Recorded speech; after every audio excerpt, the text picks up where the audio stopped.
안녕하십니까. 군포도시공사 인사총무팀장 이태원입니다. 지금부터 2022년 군포도시공사 GUC 아카데미를 진행하겠습니다. 이번 GUC 아카데미는 2021년에 이어 군포시 개발사업에 대한 이해와 시민과 함께 소통하는 지속가능 경영을 도모하고자 추진하게 되었습니다. 올해 GUC 아카데미는 10월 12일부터 11월 9일까지 5주차에 걸쳐서 개발사업 및 ESG 경영 관련 주제로 매주 수요일에 진행합니다.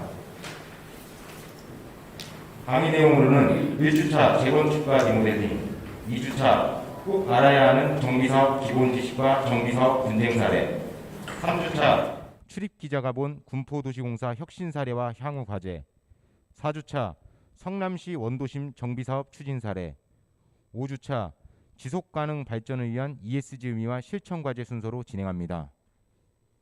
2022년 GUC 아카데미 두 번째 강의로 꼭 알아야 하는 정비사업 기본 지식 및 분쟁 사례에 대하여 준비하였습니다.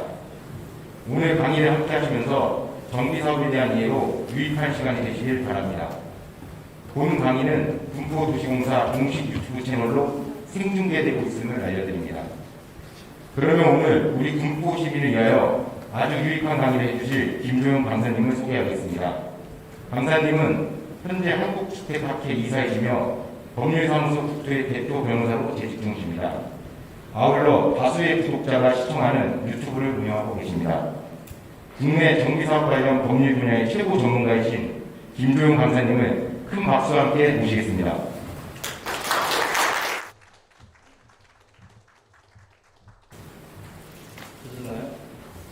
들리십니까? 네. 네, 반갑습니다.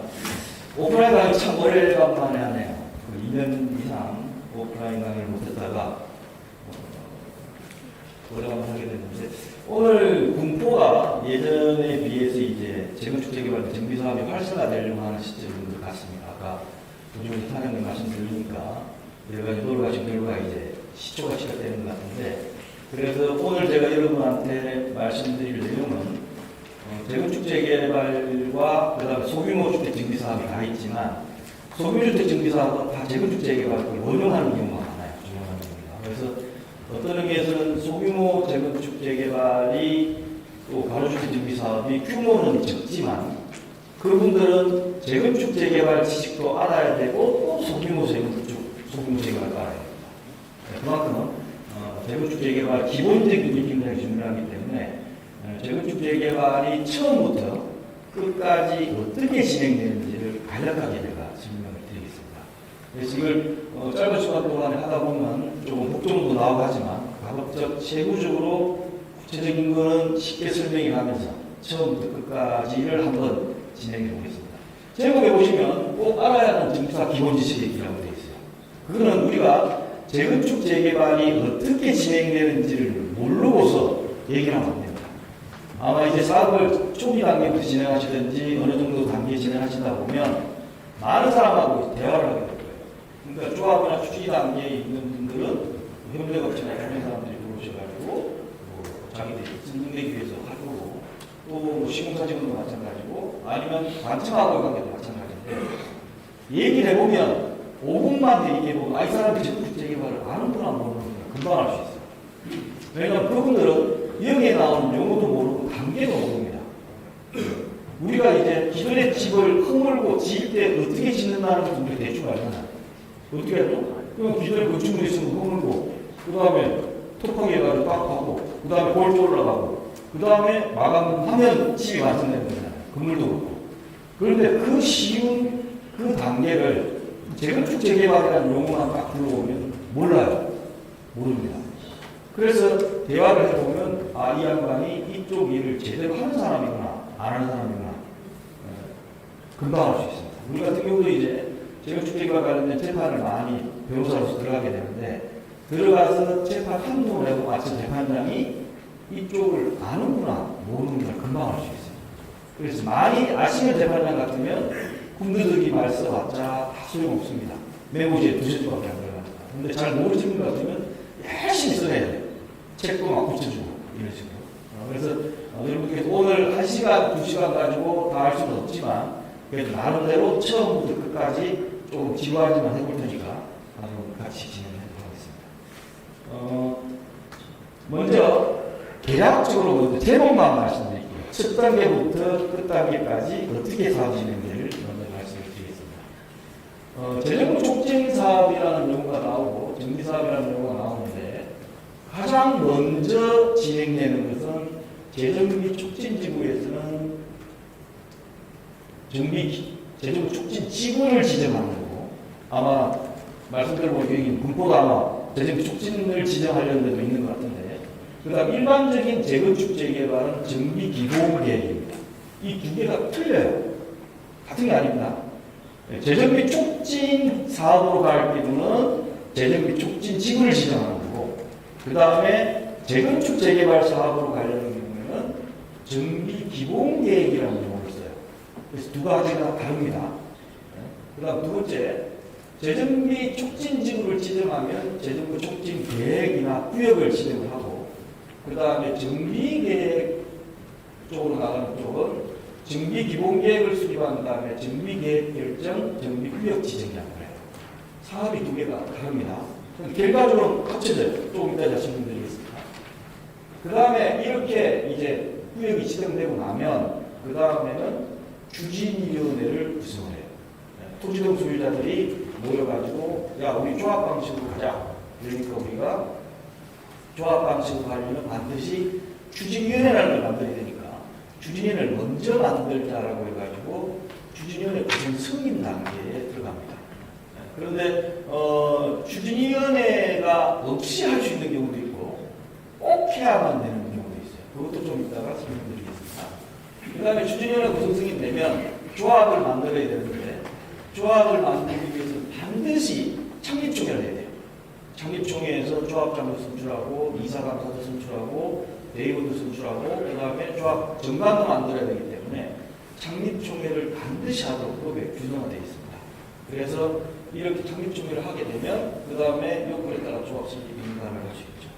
참고로 말씀드릴 것은 이 추진위원회는 재건축 재개발만 법제화되어 있는 단체입니다. 나머지 지역주택조합, 그 다음에 주택법에 따른 리모델링, 그 다음에 다른 조합의 경우는 추진위원회라는 게 없어요. 자기들이 말로 추진위원회라고 붙이는 것뿐이지. 그런데 재건축 재개발은 추진위원회라는 단체가 법에 들어가 있습니다. 들어가 있어가지고 추진위원회에서 했던 일들은 다 조합을 승계되도록 듣고 가는 거죠. 이렇게 하기 때문에 추진위원회라는 명칭과 조직이 법적으로 제도화되어 있는 건 재건축 재개발만 다. 그리고 이제 소규모로 넘어가게 되면 가로주택 정비 사업, 그 다음에 소규모 재건축, 소규모 재개발 이것도 추진위원회가 없어요. 거기도 자기들 추진위원회라는 명칭을 쓸 뿐이지 그건 법적인 단체가 아니고 임의단체입니다. 그래서 두 가지가 다르다는 걸 명확히 구별하셔야 돼요. 반드시 추진위원회라는 것을 공식적으로 쓸 수 있는 것은 재건축 재개발만 부르고, 그리고 이미 추진위원회 한 개가 승인을 받아가 있는데 다른 걸 또 하나 만들어가지고 추진위원회라는 명칭을 써서 형사처벌로 하도록 되어 있습니다. 그만큼 법제화되어 있습니다. 그래서 이제 조합 설립을 받습니다. 그다음 조합 설립을 인가했으면 이제 사업 시행자가 정해지게 돼요. 우리가 법률상이든지 여러 가지 용어를 쓸 때 사업 시행자라는 용어를 쓰게 되는데 사업 시행자라는 것은 조합부터 시작합니다. 추진위원회가 하기까지는 사업 시행자가 아니에요. 그래서 법률상 용어 볼 때 사업 시행자는 뭐뭐를 해야 된다라고 하면 그거는 첫 번째가 가장 많은 것이 조합이고 그 다음에 사업 시행자가 이제 LH가 한다든지 아니면 신탁회사가 들어와서 한다든지 이럴 경우에 이제 사업 시행자가 조합 아닌 경우고 거의 90%, 95%는 조합이 사업 시행자입니다. 그 이전 단계 추진위원회는 사업 시행자가 아니니까 그렇게 해석하셔야 돼요. 그래서 조합 설립인가를 받으면 사업 시행자가 정해졌기 때문에 자기랑 같이 사업을 할 협력업체를 이제 선정해야 된다. 그래서 사업을 하게 되면 시공자도 선정하고 협력업체, 뭐 법무사, 세무사, 회계사, 감정평가사, 설계자, 그 다음에 한 30가지 정도의 유형이 있습니다. 협력업체가. 사업이 신축 건축물이 완성돼가지고 준공인가 받을 때까지. 그래서 그거를 단계별로 이제 협력업체를 선정하는 거죠. 그러고 나면 건축 심의를 받아가지고 사업시행 계획 인가라는 걸 받아요. 여기부터 좀 개념이 생소하지 않습니까? 사업시행 계획 인가. 예, 쉽게 얘기하면 설명드리겠지만 건축허가라고 똑같이 생각하면 돼요. 건축허가는 개인이 돈을 대 가지고 그냥 건축을 받기 때문에 건축 허가라는 것만 받는 거고, 이거는 다수의 사람, 수백 명, 수천 명의 사람이 1조, 수천억 내지 1조 이상 되는 사업을 하기 때문에 건축 허가에다가 사업을 니네들이 어떻게 할 것인지, 자금 조달은 어떻게 할 것인지, 얼마의 규모로 사업을 할 것인지를 내놔라. 이렇게 돼 있는 게 사업 시행 계획이라 생각하시면 돼요. 그래서 옛날에는 그냥 사업 계획 이렇게 했다가 또 사업 시행 계획 인가라고 했다. 용어가 약간 다르지만 어쨌든 사업 시행 계획 인가가 용어가 생소하다고 겁먹지 마시고 건축 허가 플러스 조합 사업 운영하는 사업비 관련된 거다라고 생각하시면 돼요. 그러면 이때 되면 이제 몇 제곱미터형 몇 세대, 몇 제곱미터형 몇 세대, 이게 거의 확정이 됩니다. 1차로. 그렇게 되면 이제 신축 건축물의 규모가 나오잖아요. 그러면 그걸 토대로 이제 조합은 분양 신청을 받게 되는데, 그 이전에 공공지원, 지금 서울이 공공지원하죠. 옛날에는 공공관리라고 했습니다. 근데 관리라는 용어가 너무 마음에 안 들고 공공관리라는 것 때문에 자꾸 간섭만 하려고 하니까 법률상 용어를 바꿨습니다. 공공지원으로 지원을 해주라 하는 거죠. 그래서 공공지원으로 바꿔가지고 이때 공공지원 같은 경우, 서울 같은 경우 이때 시공자를 선정할 수 있도록 돼 있어요. 그러니까 서울시 빼고 대부분은 조합 설립 인가 받으면 바로 시공자 선정할 수 있고, 그 다음에 서울시 같은 경우는 뒤로 늦춰가지고 시공자 선정을 이때 하도록 돼 있습니다. 왜 이쪽은 돼 있고 이렇게 돼 있을까요? 법에는 조합 설립 인가 받으면 바로 할 수 있도록 돼 있어요. 그런데 서울시에서 사업을 뒤로 미루기 위해서 서울시에서 공공지원이라는 제도를 법에 끼워 넣고 서울시 조례로 시공자 선정을 뒤로 미뤘습니다. 시공자 선정을 뒤로 미루면 왜 사업이 지연이 될까요? 여러분, 재건축 재개발할 때 만약 아파트 단지다 그러면 300세대짜리가 있어요. 300세대짜리를 이제 재건축 재개발하려고 그러면 초창기에 돈이 많이 들어갑니다. 정비계획 설립하는데도 돈 들어가죠. 추진위원회 운영하는 것도 돈 들어가죠. 조합해가지고 하는 것도 사무실이 있어야 돼. 인건비 들어가야 되지. 그 다음에 이쪽에 도시계획업체, 재건축 같으면 안전진단 여러 가지 비용이 들어가요. 근데 그때에 만약에 아파트 주민들한테 우리 아파트가 지금 30년이 넘었고 40년이 다 돼갑니다. 그러니까 재건축을 해야 되겠으니 한 세대당 한 200만 원씩 내가지고 우리 재건축 재개발 합시다. 재건축합시다. 그러면 어떻게 되죠? 그 사람은 그냥 쫓겨나요. 쫓겨나요. 돈 내라 그러면. 그래서 아무도 돈을 안 냅니다. 아무도 돈을 안 내니까 어떻게 하죠? 재건축은 해야 되고 재개발은 해야 되겠는데 돈을 안 내니까 빌려서 할 수밖에 없잖아요. 그 돈 빌려주는 것이 가장 크게 빌려주는 것이 시공자입니다. 예. 우리가 흔히 시공사라 그러는데 법률상 용어로는 시공자라 그래요. 예. 그래서 시공자를 이때 선정을 해야만 돈을 빌릴 수 있거든요.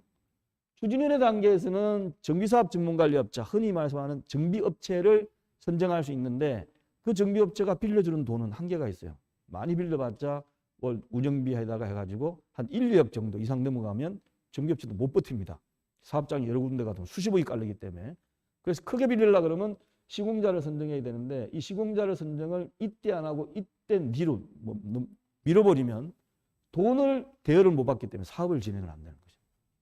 그래서 이걸 다른 이유 아무것도 없습니다. 아무것도 없이 그냥 좀 사업을 딜레이 시키기 위해서 옛날 그때 그랬다 이렇게 생각하시면 될 거예요.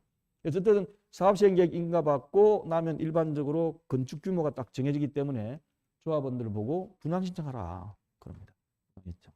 그러면 분양신청 조합이 옛날에면 300명짜리 조합인데 신축을 500세대를 한다. 그럼 500세대를 전부 다 던져주면서 300명한테 500세대 중에 몇 제곱미터가 얼마고 몇 제곱미터 얼마니까 신청해라 라고 분양신청 기회를 줘요. 그런데 이때 주의하실 게 몇 동 몇 호를 가겠습니다라고 신청하는 게 아니고 몇 제곱미터, 옛날 말로 몇 평형대를 가겠습니다만 평형대만 신청합니다. 평형대만. 그래서 평형대를 신청을 하게 되면 조합원 분양 신청을 마감을 하면 이제 나오겠죠. 조합원이 300명이고 신축이 500세대인데 조합원들이 요즘 경기가 안 좋다고 250명밖에 신청 안 했다. 그러면 조합원한테 갈 평형대 250세대가 대략적으로 정해지고 나머지 50세대하고 원래 500세대 차이 200세대하고 250개가 이제 일반 분양으로 나오지 않습니까? 그죠? 그러면 정비사업 전문관리업체가 계획을 짜요. 조합원들한테 얼마 들어오고 그 다음에 일반 분양 해가지고 현재 일반 분양가가 얼마 정도 되니까 일반 분양 수입이 어느 정도 들어오겠다. 계략적인 겁니다. 정하니까 조합원들이 분담금을 얼마를 내야 되겠다. 이 계산이 나와요. 계산이. 그걸 가지고 짜는 게 관리처분 계획입니다. 관리처분 계획. 관리처분 계획. 다른 게 아무 어렵지 않아요. 관리처분 계획 그러니까 이건 또 뭐야. 사업시행 계획도 처음 듣는 용어인데 관리처분 계획은 뭐야 그러시는데 분양신청 조합원과 끝나면 그 결과를 가지고 향후 들어올 수입, 일반 분양 수입, 조합원 분양 수입 다 계산한 다음에 조합원들이 향후 얼마 정도 내야 되겠다. 그리고 또 하나 뭐냐면 기존에 300명이 있었는데 신축을 만약에 600채를 짓는다. 그러면 300에 딱 2배지 않습니까? 그러면 조합원들한테 한 채만 줘야 될까요? 2채도 줄 수 있을까요? 딱 그거잖아요. 딱 곱하기. 상가 같은 경우 예를 들면 배를 짓는다. 그러면 조합원들한테 한 채만 주지 말고 그냥 일반 분양 하나도 없이 우리가 2채 다 받아가지고 그 다음에 우리가 대팔자. 그게 더 훨씬 더 많이 남는다. 이렇게 되면 2채 줄 수 있습니다. 왜 한 채라고만 생각하느냐면 정부에서 주택 공급을 위해서 규제를 해놨을 뿐이에요. 뭐 투기과열지구는 이렇게 해라. 조정지역은 이렇게 해라. 뭐 이렇게 해가지고 법에다가 이걸 정해놨기 때문에 한 채밖에 못 주는 게 기본이지 원리적으로는 지은 사람 마음대로 줄 수 있는 겁니다. 그래서 이 한 채를 주느냐 아니면 가끔 들을지 모르겠지만 1+1을 주느냐 그 다음에 세 채까지 다 주느냐는 수시로 바뀌어요. 법이. 그래서 제가 이제 97년도부터 시작해가지고 25년 동안 이걸 하고 있는데 첫 번째에 좀 변환기가 됐던 게 노무현 대통령 시절 쭉 지나가지고 주택가격이 확 올라갔다가 그 다음에 2010년부터 해가지고 쭉 주택가격이 떨어졌지 않습니까? 그게 한 4, 5년 정도 주택경기가 하락됐거든요. 그러니까 그때쯤 되니까 이제 이걸 다 풉니다. 마음대로 가져가라. 몇 채든지. 옛날에는 막 과열될 때는 한 채. 그래서 지금도 이게 지금 규제가 돼가지고 한 채를 기준으로 하지만 좀 있다가 지금 벌써 하락기 들어갔지 않습니까? 그러면 풀릴지도 몰라요. 이것도. 그래서 이거는 원칙적으로는 지은 사람이 마음대로 할 수 있는데 정부에서 규제를 가하기 때문에 분양받을 수 있는 채수가 제한되어 있다라고 생각하시면 돼요. 어쨌든 관리처분 계획이 그거다. 좀 이따가 직접 보여드립니다. 내용을. 별로 어렵지가 않아요. 자, 그 다음에 이제 조합원들한테 아까 했던 25제곱미터, 25평형, 뭐 예를 들면 83제곱미터에 대해서 동호수 추첨을 해가지고 분양계약 하라는 단계가 있게 되고 그러고 난 다음에 이제 이사 갈 테니까 다 나가라. 우리가 기존의 건물을 철거하고 해야 되니까 다 나가라. 2주. 다 나가고 나면 착공. 그 다음에 공사기간 끝나고 다 입주할 때쯤 돼서 준공인가 받고. 준공인가 받으면 사업이 다 끝났잖아요. 원래 재건축 재개발 조합을 만들든지 사업 시행자를 따로 지정한 이유는 기존 건축물을 허물고 새로운 아파트, 새로운 복합상가 이런 것들을 짓기 위한 건데 이제 준공인가는 다 끝났어요. 다 끝났으니까 입주하면서 이제 해산을 준비합니다. 해산. 그래서 조합의 목적을 다 했기 때문에 조합 해산을 하고 해산하고 나면 돈 문제가 남아요. 돈이. 받아야 될 돈도 있고 줄 돈도 있고 그런 것들 때문에 청산 단계로 들어갑니다. 청산 단계. 그래서 미리 말씀드리면 해산하고 청산을 같이 생각하는 사람이 있는데 틀려요. 해산은 조합이라는 주체가 사업 목적을 다 했기 때문에 우리 그냥 더 이상 사업을 하지 말자라고 결의를 하는 거고 해산 단계 결의를 하게 되면 청산 단계로 자동으로 들어갑니다.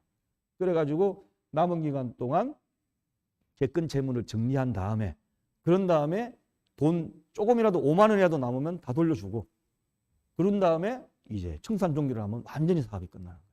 그래서 이 처음부터 이까지가 좀 있다 보시면 생각보다 어렵지가 않습니다. 그래서 공무원들이 신경을 써야 될 부분은 이쪽부터 이까지 정비계획 결정까지가 공무원이 가장 신경을 먼저 쓰고 그 다음에 관할 지방자치단체에서 이 단계를 지나면 손 놔버려요. 알아서 해라. 알아서 해라. 그래서 추진위원회를 니네들이 구성을 하든 추진위원회 구성하고 나서 조합을 결성을 하든 조합하고 나서 사업 시행한 거든 관할관청 아무 얘기도 안 합니다. 대신 이거 한 다음에 몇 년 내에 그 다음 단계 안 지나가면 너 이거 취소시켜 버릴 거야. 그 다음 조합 설립인가 하고 난 다음에 사업 시행인가한테 몇 년 내에 안 하면 취소할까? 이것만 법에 정해져 있어요. 이것만.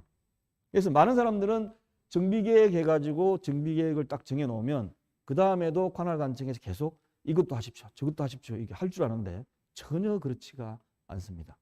모든 것은 다 소유자들이 진행해야 돼요.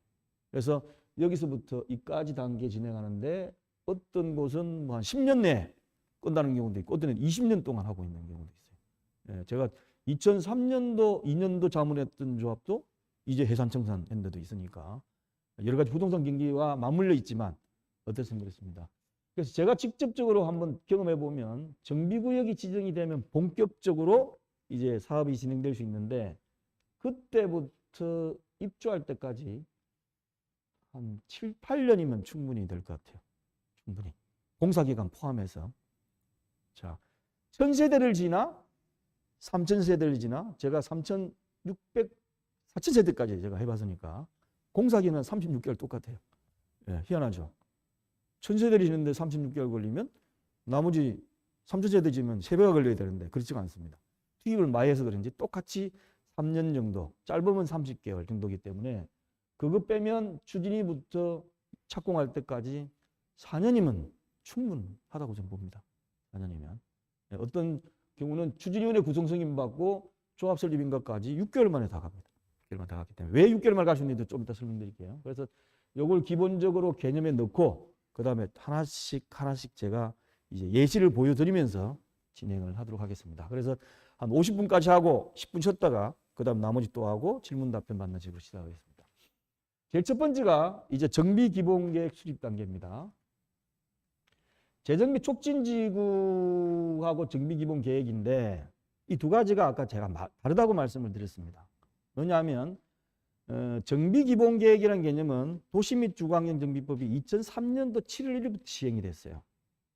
그런데 재정비 촉진지구는 2006년도에 새로 나왔습니다. 왜 그러냐면 2003년도에 재건축 재개발을 시행해 보니까 재건축 재개발 구역이 조그만한 것들이 여러 개 생겨요. 예, 여러 개 생깁니다. 그래서 여러 개 생기다 보니까 아, 이렇게 하면 안 되겠다 싶어가지고 좀 모아서 해야 되겠다. 좀 크게. 그게 재정비 촉진 계획이라고 생각하시면 돼요. 자, 제가 도면을 보여드리면서 말씀드리겠습니다.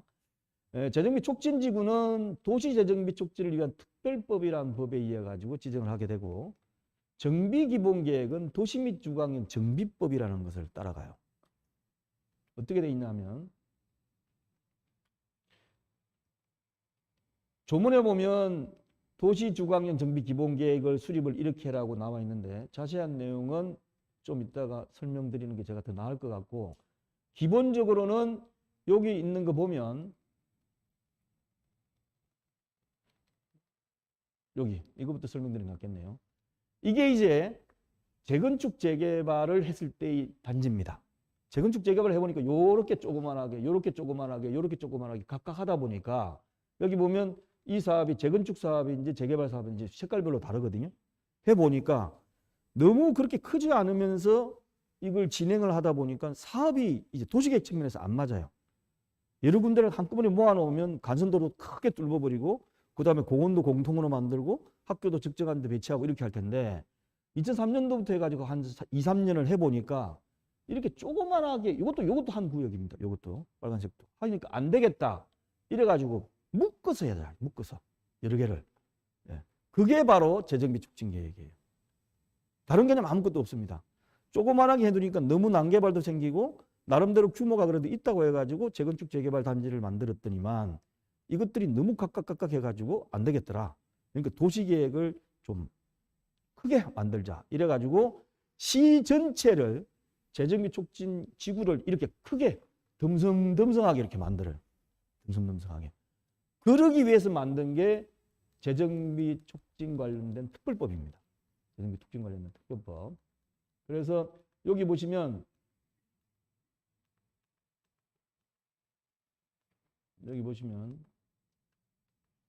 요 도시재정비 촉진을 위한 특별법이 있는데 이 특별법 안에는 지구 지정하고 구역 지정값밖에 안 나와요.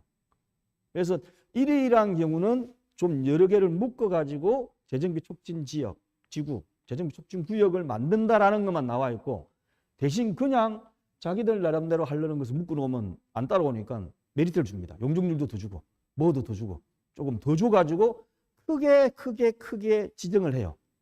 그리고서 사업 진행은 도시 및 주거환경 정비법에 있는 재건축 사업으로 하든 재개발 사업으로 하든 그 다음에 뭐 주거환경 개선 사업으로 하든 이렇게 선택할 수 있도록 이렇게 만들어 놨습니다. 그래서 재정비 촉진 사업이라는 건 없어요.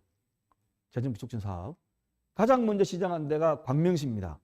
광명시에 보면 벌써 10년 전에 아주 잘 만들어 놨어요. 제가 지금도 강의 때 그 그림을 이용하는데 정말 이대로만 되면 대한민국뿐만 아니라 세계에 유례가 없을 정도로 도시계획이 잘 돼 있겠다라고 했는데 자치단체장이 바뀌면서 다 허물어졌습니다. 다 허물어졌어요.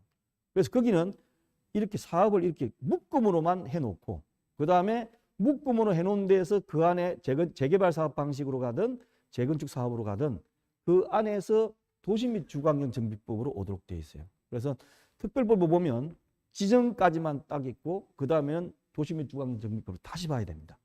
두 개념차 이해 가시죠?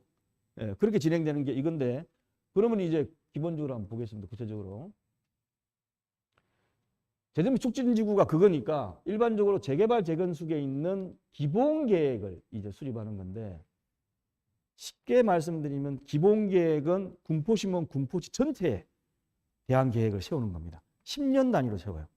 10년 단위로 세워가지고 그 다음에 전체 구역을 이렇게 기본적으로 재건축 재개발 정비 사업을 해야 되겠다고 하는 게 기본 계획인데 그 내용을 보면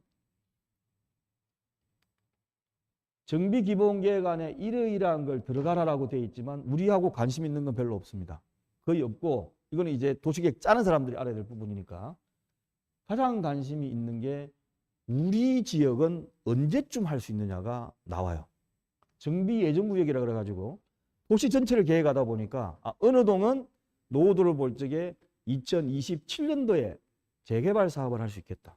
또는 어느 지역은 2025년도에 할 수 있겠다. 어디는 2030년대야만 할 수 있겠다라고 그 시기를 정합니다. 그게 이제 단계별 정비사업 추진 계획인데 이걸 보시면 우리 동 지역이 몇 년도쯤 되면 재건축을 할 수 있겠다. 아니면 몇 년쯤 되면 재개발할 수 있겠다. 이걸 알 수 있도록 짜져 있어요.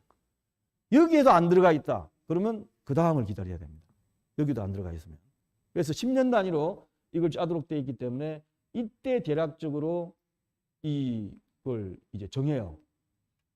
어떻게 들어가는지. 그리고 건폐율 용적률도 여기에 정하도록 되어 있습니다. 그래서 이제 요게 법조문에 있는 내용이니까 요거를 구체적으로 한번 사례를 제가 많이 드는 게 대전광역시에서 잘 짜지. 서울시 것도 보면 A4 용지로 되어 있는데 보기가 힘들어요.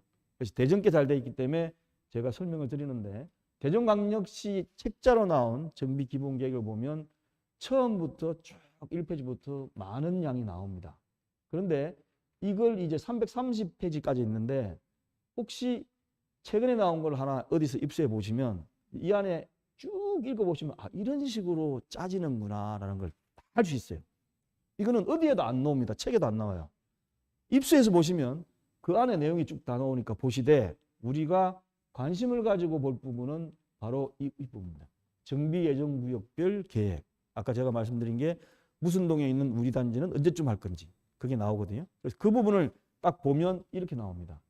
이렇게 나오고 이걸 이제 좀 확대를 해보면 이렇게 나와요. 그래서 어느 지역의 어디는 뭐 주거환경 정비 사업으로 가라 아니면 재개발로 사업으로 가라 이것도 지정해 줍니다. 지정해 줘가지고 이때 구역이 얼마 정도 되고 이게 쭉 나와 있어요. 다. 그래서 정비 기본 계획을 처음에 관청에서 만들 때에 우리 아파트 단지, 우리 동네가 소재한 마을 단지, 재개발로 가겠죠. 마을 단지가 어떤 사업으로 언제쯤 할지가 정해집니다. 정해집니다. 예, 이거 미리 말씀드리면 주민들은 모르고 있는 사이에 관청에서 이걸 정하는 거죠. 관청에서. 그러니까 우리 좀 빨리 하고 싶으니까 빨리 해 주십시오라는 게 소용이 없어요.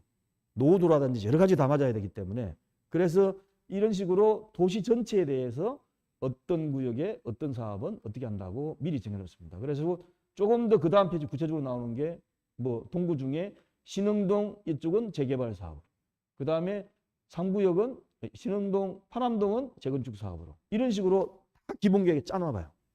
아마 여기도 아마 고시가 되면 받아보면 그런 식으로 짜져 있을 겁니다. 군포도 분명히.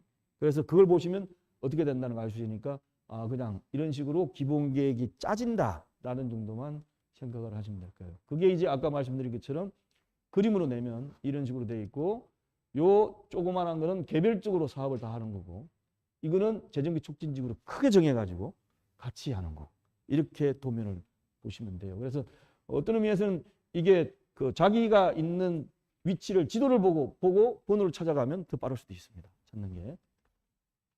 그래서 정비 기본 계획 단계는 그냥 눈여겨볼 게 우리가 언제쯤 할 수 있는지 그리고 어떤 사업을 할 수 있는지 그리고 우리가 용적률이 어느 정도 250% 주어지는지 300% 주어지는지 200%만 주어지는지 이런 것들이 기본적인 게 나와 있습니다. 그래서 거기서 관심을 가집니다. 이쪽은 주로 정비사업 전문관리업자라든지 도시계획 업체들이 관심을 많이 가져요. 그런데 미리 보실 분은 보시기 바랍니다. 분쟁에 대해서는 뭐 별 설명을 안 하겠습니다. 그 다음에가 이제 정비계획이에요. 정비기본계획은 도시 전체를 하는 거고 정비계획은 뭐냐면 각 단지별로 각 구역별로 어떻게 할지를 이제 하는 거예요. 자, 우리가 이 강당이 지금 만약에 시 전체다. 그러면 여기가 만약에 비가 와가지고 샜어요. 저기 물이 흐르고 있습니다. 그러면 이제 이 담당자가 수리업체 부를 거 아닙니까? 그러면 어디가 고장 났습니까? 이렇게 묻을 거 아니에요. 어디가 뭐가 비가 셉니까? 그러면 저 부분을 저만큼 비가 셉니다. 이렇게 알려 줄 거 아닙니까? 그러면 수리하는 사람은 이 부분을 고치게 되죠. 그런데 벽지가 이렇게 딱 빗물이 와가지고 좀 있다 보면 울퉁불퉁하게 있는데 그걸 다 도배를 할 때 이렇게 오려서 하진 않지 않습니까? 이만큼 툭 잘라가지고 새로 붙이지. 똑같아요. 똑같습니다. 재건축 사업은 아파트 단지라는 게 있기 때문에 획지가 딱 정해져요. 거의 대부분. 근데 재개발은 그게 없지 않습니까? 그러니까 재개발은 그렇게 있기 때문에 관할 관청에서 담당 공무원이 도시계획 전문가하고 같이 검토해서 단독주택지를 이 정도로 해가지고 구역을 하나 만들어야 되겠다라고 하는 게 정비계획이고 그 뒤에서 정해지는 게 정비구역이에요. 그러니까 기본계획은 시 전체, 그 다음에 정비계획하고 정비구역은 각 구역, 각 아파트 단지마다 어떻게 할지를 정하는 거다 생각하시면 돼요. 그게 이제 앞에 10년마다 하면 이게 이제 그 다음에 수립이 되는 거죠. 그래서 이걸 보시면 이제 두 번째 단계인데 이렇게 나와 있습니다. 제가 지금 설명드린 거고요. 내용을 보면 이제 정비계획이라는 것이 정비구역을 지정하고 면적을 정하고 건폐율, 용적률, 높이가 이제 들어가도록 되어 있는데 가장 관심 있는 게 건폐율, 용적률, 높이예요. 보시면 보시는 내용은 서울시 같은 경우는 서울시의 관보를 보면 쭉 이렇게 계속 나옵니다. 계속 나와요. 제가 서울시 도시계획위원을 2년 동안 한 적이 있는데 그때 월하고 수요일 날에 도시계획위원을 2시부터 하거든요. 거의 퇴근시까지 가다 6시까지 합니다. 하는데 그중에 한 40%가 정비구역이에요. 안건이 다. 계속 올라옵니다. 계속. 처음 해놓은 것도 올라오고 변경하는 것도 올라오고. 그래서 이런 식으로 계속 통과가 되면 이제 고시가 나는데 그 내용의 대략적인 걸 하나 설명을 드리면 만약에 개봉 5구역이다. 그러면 관보에 이렇게 나와요. 쭉 정비구역 명칭 나오고 그 다음에 내용으로 들어가면 건폐율이 얼마다. 용적률이 얼마다. 높이가 얼마다. 이렇게 나옵니다. 용적률이라는 게 뭐냐 하면 여기 있는 땅 위에다가 어느 정도 배수로 내가 건물을 지을 수 있거냐. 예를 들면 용적률 200% 줄 때 300세대를 지을 수 있다 그러면 용적률 400% 두면 600세대. 600% 두면 뭐 이 계산을 올라가면 용적률이 많이 주어지면 많이 줄수록 많이 지을 수 있어요. 왜 많이 지는 게 좋죠? 많이 지으면 많이 파니까. 예. 공사비 피사봤자 500만 원, 많아봤자 지금 7, 800만 원입니다. 한 평당. 그거 지어가지고 2,000만 원, 3,000만 원 주고 분양하면 더 많이 벌잖아요. 땅은 똑같이 기존에 있으니까. 땅을 더 사야 된다 그러면 땅값이 또 들어가겠지만 땅은 소유자들 거 그대로 있고 그 위에다가 요만큼 용적률이나 요만큼 용적률이나 이만큼 용적률이나 따라서 많이 주어지면 많이 주어질수록 이익이 많이 나요. 그러면 그쪽은 소유자들이 훨씬 더 이익을 봅니다. 이익을 봅니다. 일례로 옛날에 그 2010년도 뭐 2008년도 7년도 이때 서울에서 가장 비싼 아파트가 어디였을 것 같습니까? 타워팰리스, 그다음 아이파크, 삼성동 가장 대표적인 거죠. 그보다 더 비싼 데가 있었습니다. 개포주공 1단지 11평짜리 아파트. 30년 된 거. 그게 평당으로 가격이 더 올랐어요. 왜냐하면 재건축으로 인해 가지고 이익이 생길 걸 생각되니까 더 올라가는 겁니다. 그 다음에 뉴타운 분유불 쪽에는 서울 강북에 땅 한 평이 1억씩까지 올라갔어요. 그래서 이게 개발 이익이 있기 때문에 그렇거든요. 그런데 그 개발 이익을 좌우하는 용적률을 이때 정해버려요. 이때도 주민들은 모릅니다. 정비계획이 뭐지? 처음 듣는 용어고 하는 줄도 모르고 고시가 떨어지면 그 일하는 사람들이 우리 단지도 정비계획이 결정됐으니까 우리 재건축합시다. 재개발합시다. 이러고 프랜카드 붙이고 이럴 뿐이 정도지 그 이전에는 몰라요. 그런데 미처 알기도 전에 용적률이 얼마더라고 딱 정해져 내려옵니다. 도시계획 측면에서. 그리고 또 하나 더 나아가서는 신축하는 아파트의 세대수하고 면적을 또 정해놔요. 미리. 몇 제곱미터는 몇 세대, 그다음 몇 제곱미터는 몇 세대 이렇게 비율별로 해가지고 정해놔버립니다. 여러분들 우리가 내 땅에다가 내가 건물 허물고 새로 지어요. 그러면 누가 정해야 맞죠? 내가 정해야 되는 거죠. 내가 평당 얼마짜리 공사를 할지, 그 다음에 거기에다가 2층은 뭐하고 3층은 뭐하고 뭐 할지는 주인이 정해야 되는데 이거는 도시계획 측면에서 주인이 정하는 게 아니고 관할 관청에서 정해버립니다. 그래서 이미 추진위원회가 결성되기 전에 정비계획 단계에서 우리 아파트 단지, 우리 단독주택 단지에 어느 정도까지 용적률을 할 수 있고 그 다음에 몇 제곱미터를 어느 정도 짓고 몇 제곱미터 어느 정도까지 다 정해져 내려요. 다 정해져 내려요. 이게 재건축 재개발사 특징입니다. 특징이에요. 그러면 이런 거 안 하고 할 수 있습니다. 안 하고 할 수 있는 방법이 있어요. 어떤 방법이죠? 그냥 동의 다 걷어가지고 뭐 우리 아파트 주민 50명이다. 50명 동의 다 걷어가지고 다 때리고 새로 지으면 돼요. 대신 용적률을 올려주지 않습니다. 관할관청에서. 왜냐하면 관할관청에서 용적률을 올려주는 이유는 용적률을 이만큼 올려줘가지고 니네들이 이익을 봐가지고 그걸로 집을 더 지어라라고 주는 거거든요. 그러면 주택 공급이 되니까. 예. 우리는 50세대인데 새로 짓는 것도 50세대만 하겠다 그러면 관할관청이 용적률을 안 올려줍니다. 왜 니네 돈 가지고 니네들이 짓는데 우리가 왜 용적률 올려주느냐 이거죠. 그래서 이 용적률 자체가 이때 정해지고 또 더 나아 소형주택도 얼마 정도 지으라까지 다 정해져 있어요. 다 정해져 있어요. 아마 처음 듣는 분 계시는데 강원옥이 이제 추진위 단계에서나 조합장이 선출하면서 출마하면서 제가 만약에 위원장 되면 제가 조합장이 되면 우리 아파트 단지 뭐 고층으로 해가지고 몇 세대 짓고 용적률 뭐 400% 받도록 해주겠습니다. 100번 얘기해봤자 소용없어요. 다행히 정부가 바뀌고 용적률 올리는 분위기 편성하면 될지 모르겠지만 아무리 얘기해도 되지를 않습니다. 왜? 이미 정비계획에 정해져 있기 때문에. 그래서 이만큼 정비계획이 중요합니다. 그래서 정비계획 짜고 정비구역이 동시에 이제 고시가 되는데 구역이라는 게 이제 도면으로 이렇게 나오거든요. 그리고 이거 보시면 소공원이 여기에 있는 것까지 정비구역 도면에 나옵니다. 그리고 이쪽으로 출입로로 되고 뭐 이쪽으로 도로 내고까지 다 정해져 내려와요. 도시계획위원회 하면 소공원을 여기다 두느냐 중앙에 두느냐 여기에 두느냐 가지고 싸우니까 그만큼 다 정해가지고 이미 나온다. 그 다음에 여기는 23층까지 여기는 25층까지 26층까지 이런 식으로 지어라 라고 대략적으로 나와요. 이미 정비계획 때. 소유자들은 재건축이 뭔지 재개발이 뭔지도 처음 듣는 아주 생소한 단계에서 이미 이렇게 정해져 있더라라는 거죠.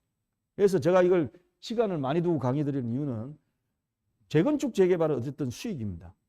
수익이 돈을 많이 벌기 때문에 하는 거지 돈 손해볼 것 같으면 하지 말아야죠. 소유자 입장에서. 그래서 수익이 나는데 그 수익이 그다지 많이 변동이 있을 수가 없어요. 왜냐 다 정해져 있기 때문에. 그래서 우리 단지나 우리 아파트 구역, 아파트 단지 구역에서 수익을 많이 내기 위해서는 소유자들이 추진이 설립하기 전에 결정나기 때문에 미리 이거를 관할관청하고 얘기를 해가지고 좀 높여놓는 작업이 필요해요. 야, 우리 이러니까 한 30층으로 해주라. 30층으로 해주라. 그리고 이것도 일어나니까 용적률 250% 말고 300% 해달라. 이 작업이 먼저 진행돼야 돼요. 그런데 모르는 가운데 이 재건축 재개발을 추진하려는 몇몇 분들이 도시계획 업체를 선정해가지고 외상으로 나중에 시공사 선정되면 돈 줄게. 이런 식으로 이 작업을 합니다. 그래서 그 작업이 어떤 의미에서는 긍정적이에요.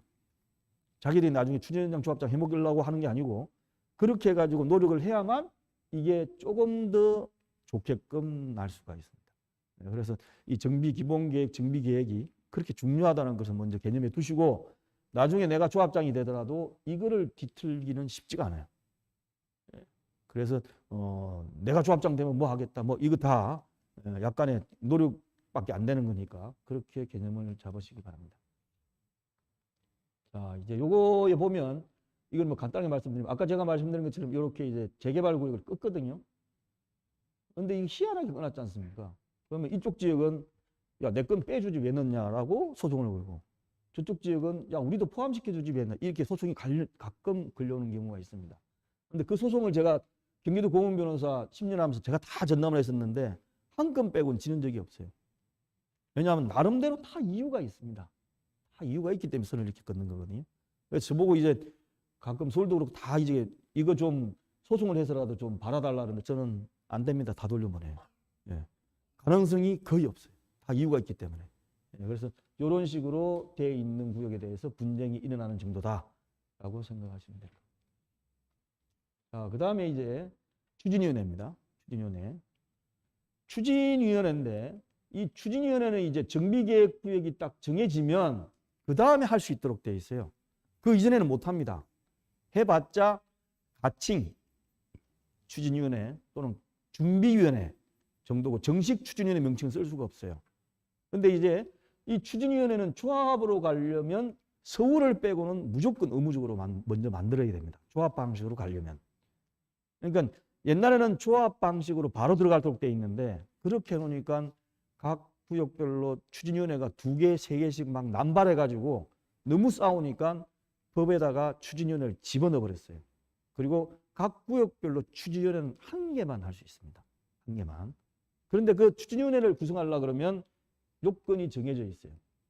자, 추진위원회를 하려고 그러면 아파트 단지가 됐든 아니면 그 정비계획에서 꺼진 재개발 구역이든 거기 소유자 중에 과반수의 동의를 받아야 됩니다. 과반수에. 그래서 과반수 동의에 좀 이따 보여드릴 그 추진위원회 설립 동의서를 구성 동의서를 다 거둔 다음에 관할관청에다가 제출을 하면 추진위원회 구성 승인을 해줘요. 그러면 이제 동의한 사람이 있고 미동의한 사람이 있을 거 아닙니까? 그죠? 그러니까 과반수니까 과반수는 반수가 넘는 겁니다. 2분의 1은 딱 반수고 100명이면 50명은 반수 2분의 1. 과반수는 51명이에요. 그래서 과반수 동의를 받아가지고 이제 하는데 동의한 사람이 노란색이고 미동의한 사람이 또 이제 과반수 좀 미만 되겠죠. 이렇게 2개가 있다 그러면 이 중에 추진위원회는 어느 게 추진위원회입니까? 어느 게? 동의한 사람 노란색, 미동의한 사람 파란색. 전체. 자, 1번. 동의한 사람이 추진위원회다. 아무도 손 안 드세요? 동의한 사람이 추진위원회다. 2번째. 미동의한 사람이 추진위원회다. 이건 아니겠죠, 그죠? 미동의한 사람이 추진위원회다. 전체가 추진위원회다. 거의 뭐 60% 이상이 손을 안 드시네요. 자신이 없습니까? 4번째 기회 드리겠습니다. 4번째. 답이 없다. 제가 말한 것 중에 다 답이 아니다. 정답은 제가 말한 1, 2, 3 답이 아닙니다.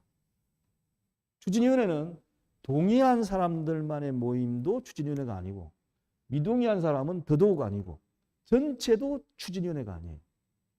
이 개념부터 정확히 하셔야 돼요. 관청도 그렇고 밑에 실제 하시는 분도 그렇고. 자, 여러분 아파트 동대표 회의 하죠. 그러면 누가 참석을 합니까? 동대표들 참석하죠.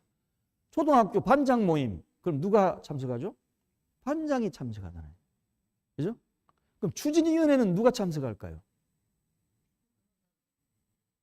추진위원들이 참석을 합니다. 추진위원이 뭐냐? 조합은 요 소유자들 10분의 1 이상을 추진위원이라는 걸 뽑아요. 사람들이 너무 많으니까 대표를 뽑는 거죠. 흔히 얘기할 때 조합에 보면 대의원회라는 건 들어보셨을 텐데 그것처럼 1000명짜리 토지등 소유자가 있는 것 같으면 100명 정도를 추진위원을 뽑아요. 그 추진위원들이 모여서 하는 회의가 추진위원회입니다. 추진위원회. 근데 이거 조그만한 거예요. 조그만한 거. 추진위원회는 10분의 1만 대표들만 모이는데요. 추진위원회. 그리고 전체는 주민총회라고 부를 겁니다. 전체는. 전체 모이는 건 주민총회. 그 다음에 추진위원들만 모이는 거는 추진위원회라고 되어 있어요.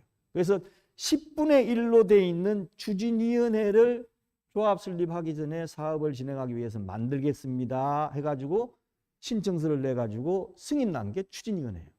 그러니까 10분의 1 모임입니다.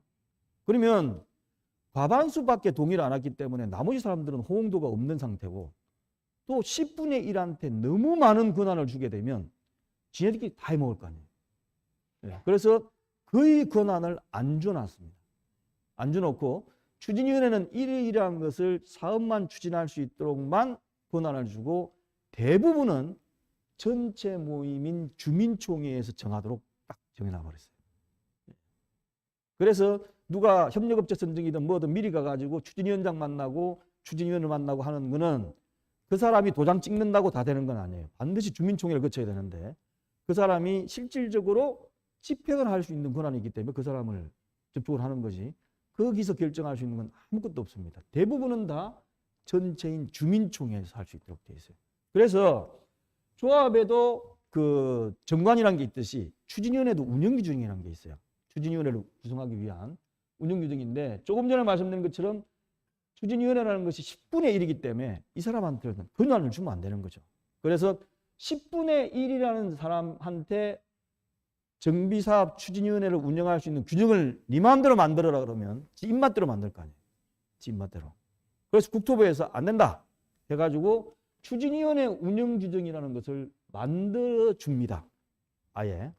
만들어줘가지고 그 운영규정을 이렇게 만들면서 이 내용 중에 몇 가지만 수정할 수 있고 나머지는 수정 못한다 이렇게 만들어놨어요. 그래서 법제처 홈페이지나 아니면 저 국가법령정보센터에 올라가가지고 추진위원회 운영규정 치면 희한하게 이렇게만 나올 거예요. 1조부터 7조까지만 딱 나와요. 내가 보던 추진위원회 운영규정이 아닌데 내가 볼 때는 뭐 양도 많고 조합 정관처럼 이렇던데 이거 왜 이것밖에 없어? 이렇게 돼 있습니다. 그런데 여러분께서 보시는 추진위원회 운영규정은 여기 파일로 첨부돼 있어요. 첨부돼 있어가지고 공공정비사업조합 설립 추진의 운영규정과 별표로 첨부가 되어 있습니다. 첨부가 되어 있어요. 이게 이제 1조부터 37조까지 있는 거죠. 그래서 이걸 다운을 받아가지고 이제 각자의 추진위원회에서 나름대로 운영규정을 만드는데 그 앞에 있는 1조부터 7조까지에 나오는 거기를 보면 3조에 보면 이렇게 써져 있어요. 운영규정의 작성. 정비사업조합을 설립하고자 하는 경우 추진위원회를 시장군수 등에 승인 신청하기 전에 과반수 동의를 얻어야 된다. 아까 말씀드렸죠. 그 다음에 운영규정은 별표의 운영규정안을 기본으로 하여 작성하는데 다음과 같이 해라라고 되어 있습니다. 1조, 3조, 4조, 15조 제1항 확정할 것. 여기 보면 전부 공공으로 되어 있어요. 이름을 붙이라는 거죠. 뭐 군포 몇, 그다음 뭐 이렇게 무슨 동 이름으로 이건 뭐 확정하는 거. 그다음에 17조 7항, 19조 2항, 29조, 33조, 35조 2항 및 3항의 규정은 사업 특성, 지역 상황을 고려하여 법에 위배되지 아니하는 범위 안에서 수정 및 보완할 수 있다라고 되어 있어요. 그러면 이 조문을 특정하고 이것만 수정되지 보완할 수 있다 그러면 나머지 조문은 어떻게 되죠?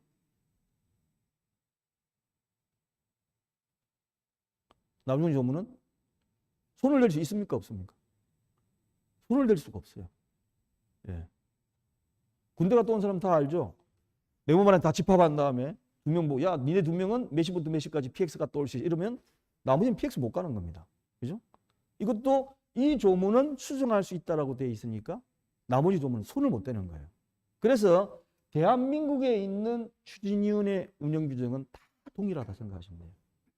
그래서 이제 제가 전국에서 가끔 이제 전화가 올 때가 있는데 상담 전화가 추진위원회 운영 규정에 관해서 누가 질문을 하면 예, 그러면서 제가 가지고 있는 추진위원회 운영 규정을 보면서 같이 상담을 해줘요.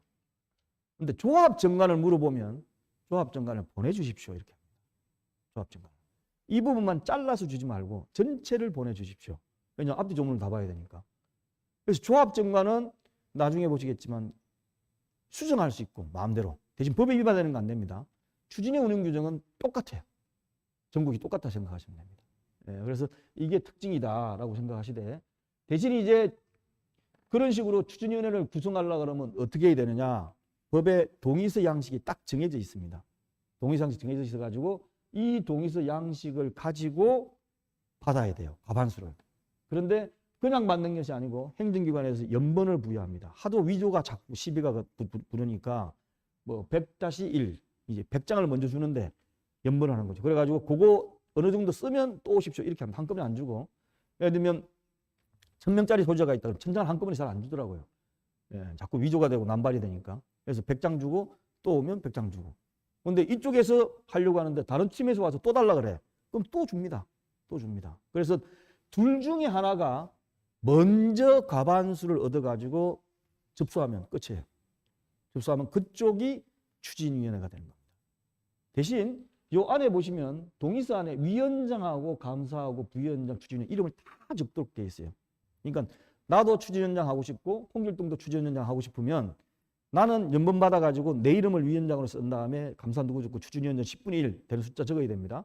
쭉 적어가지고 내가 열심히 받으러 다니고 홍길동은 지가 추진위원장 이름에 적고 홍길동이라고 위원장을 지 다 적어가지고 또 이제 둘이 다니는 거예요. 그래가지고 먼저 과반수 받아가지고 접수하면 그쪽이 되는 겁니다. 그쪽이. 좀 합리적일까요? 불합리할까요? 발 빠르고 열심히 하는 사람이 먼저 위원장이 되는 거죠. 근데 이제 위원장하고 추진위원들이 대부분 또 조합 설립할 때 조합장도 되고 대의원도 되지 않습니까? 이사감사도 되고.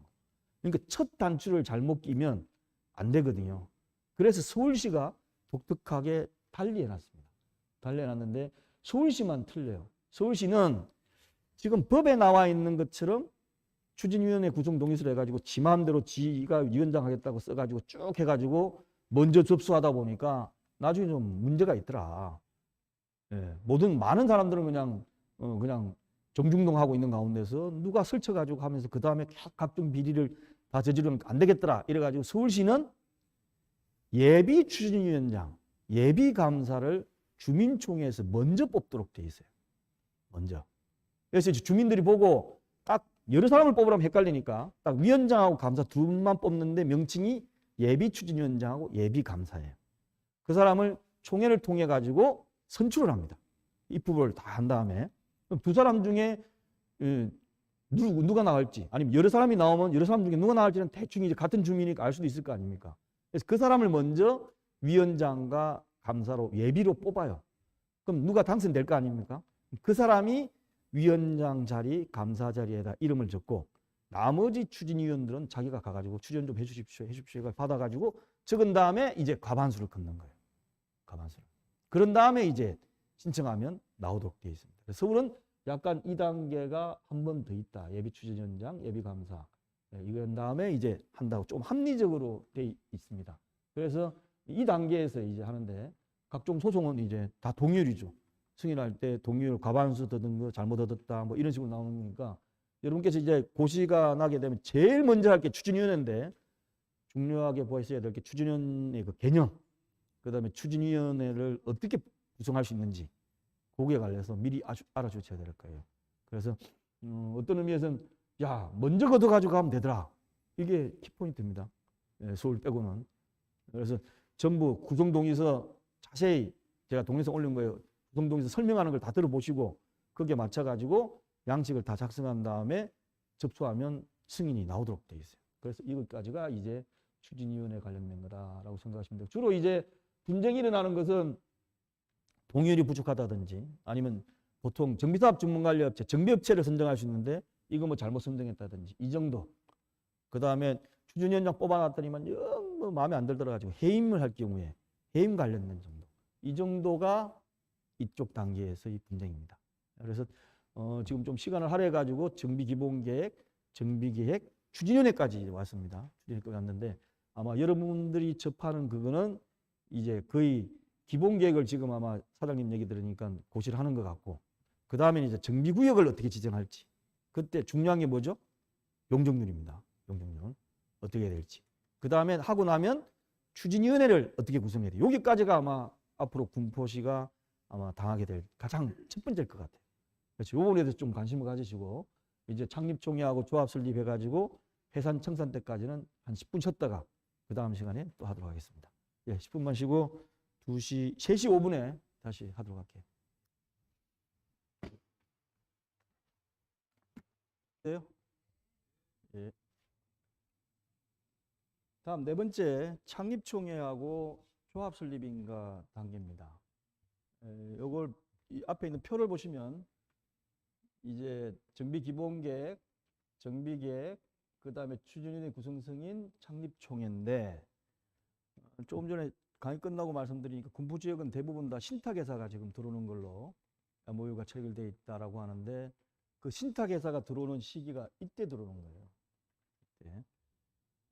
신탁회사가 들어올 수 있는 방법은 여러 가지가 있지만 단계별로 정비구역 지정되고 난 다음에 들어오는 게 가장 빨리 들어오는 거고요.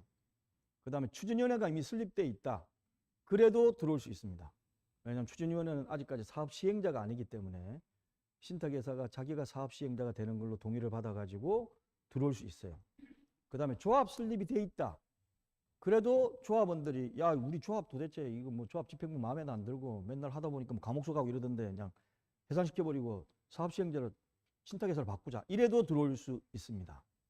여러분 신탁회사 들어오는 것에 대해서 설명을 제가 드려야 될 것 같은데, 신탁회사는 조합 설립 동의율에 해당하는 소유자들이, 이게 조합 설립 동의율이 75%입니다. 소유자의 75%가 우리는 조합을 설립하지 말고 추진위원회도 설립하지 말고 그냥 바로 신탁회사가 사업 시행자가 되도록 해가지고 사업을 진행하자라는 것을 동의하면 사업 시행자가 조합이 되는 게 아니고 신탁사가 돼버려요. 신탁사가. 그런데 일반적으로 시행사라는 것이 뭐죠? 시행사라는 것이 자기가 사업을 진행하면서 자기의 책임과 자기의 손실 이득을 따져서 사업하는 거잖아요. 그래서 조합이 사업을 하든 아니면 무슨 시행사가 사업을 하든 사업을 하면 거기에 따른 모든 이득, 모든 손실은 자기가 집니다. 많이 남아도 자기가 가져가고 적게 손해가 보더라도 자기가 돈을 더 내가지고 사업을 하는 게 시행사거든요. 그런데 신탁회사는 지금 틀려요.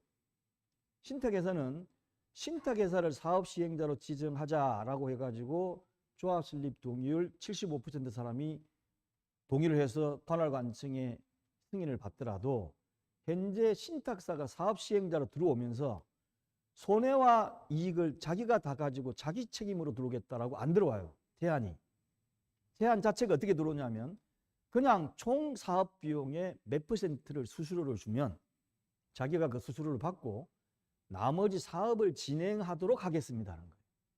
그러니까 사업 진행을 대신해주고 수수료를 받겠다고 지금 다 올라오고 있습니다.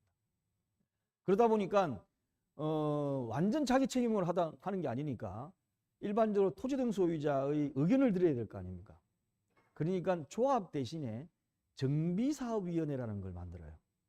정비사업위원회라는 걸 만들어가지고 정비사업위원회 위원장, 그 다음에 정비사업위원을 만든 다음에 그 사람들의 의견을 듣고 신탁사가 같이 진행하는 방법을 채택하고 있습니다. 저는 신탁사한테 정비사업위원회 만들지 마라. 만들지 마라. 이왕이면 네가 시행했으면 네가 책임지고 끌고 가는 거지. 왜 자꾸 정비사업위원회에 휘둘리느냐 그러거든요. 왜냐하면 정비사업위원회가 토지 등 소유자의 의견을 대변하기 위해서 만든 조직인데 이게 자꾸 이권 다툼을 합니다. 이권. 예. 업체 선정할 때 이거 해달라, 저거 해달라 이런 것만 하고 신탁사가 사업 진행하는 자꾸 방해가 돼요. 예.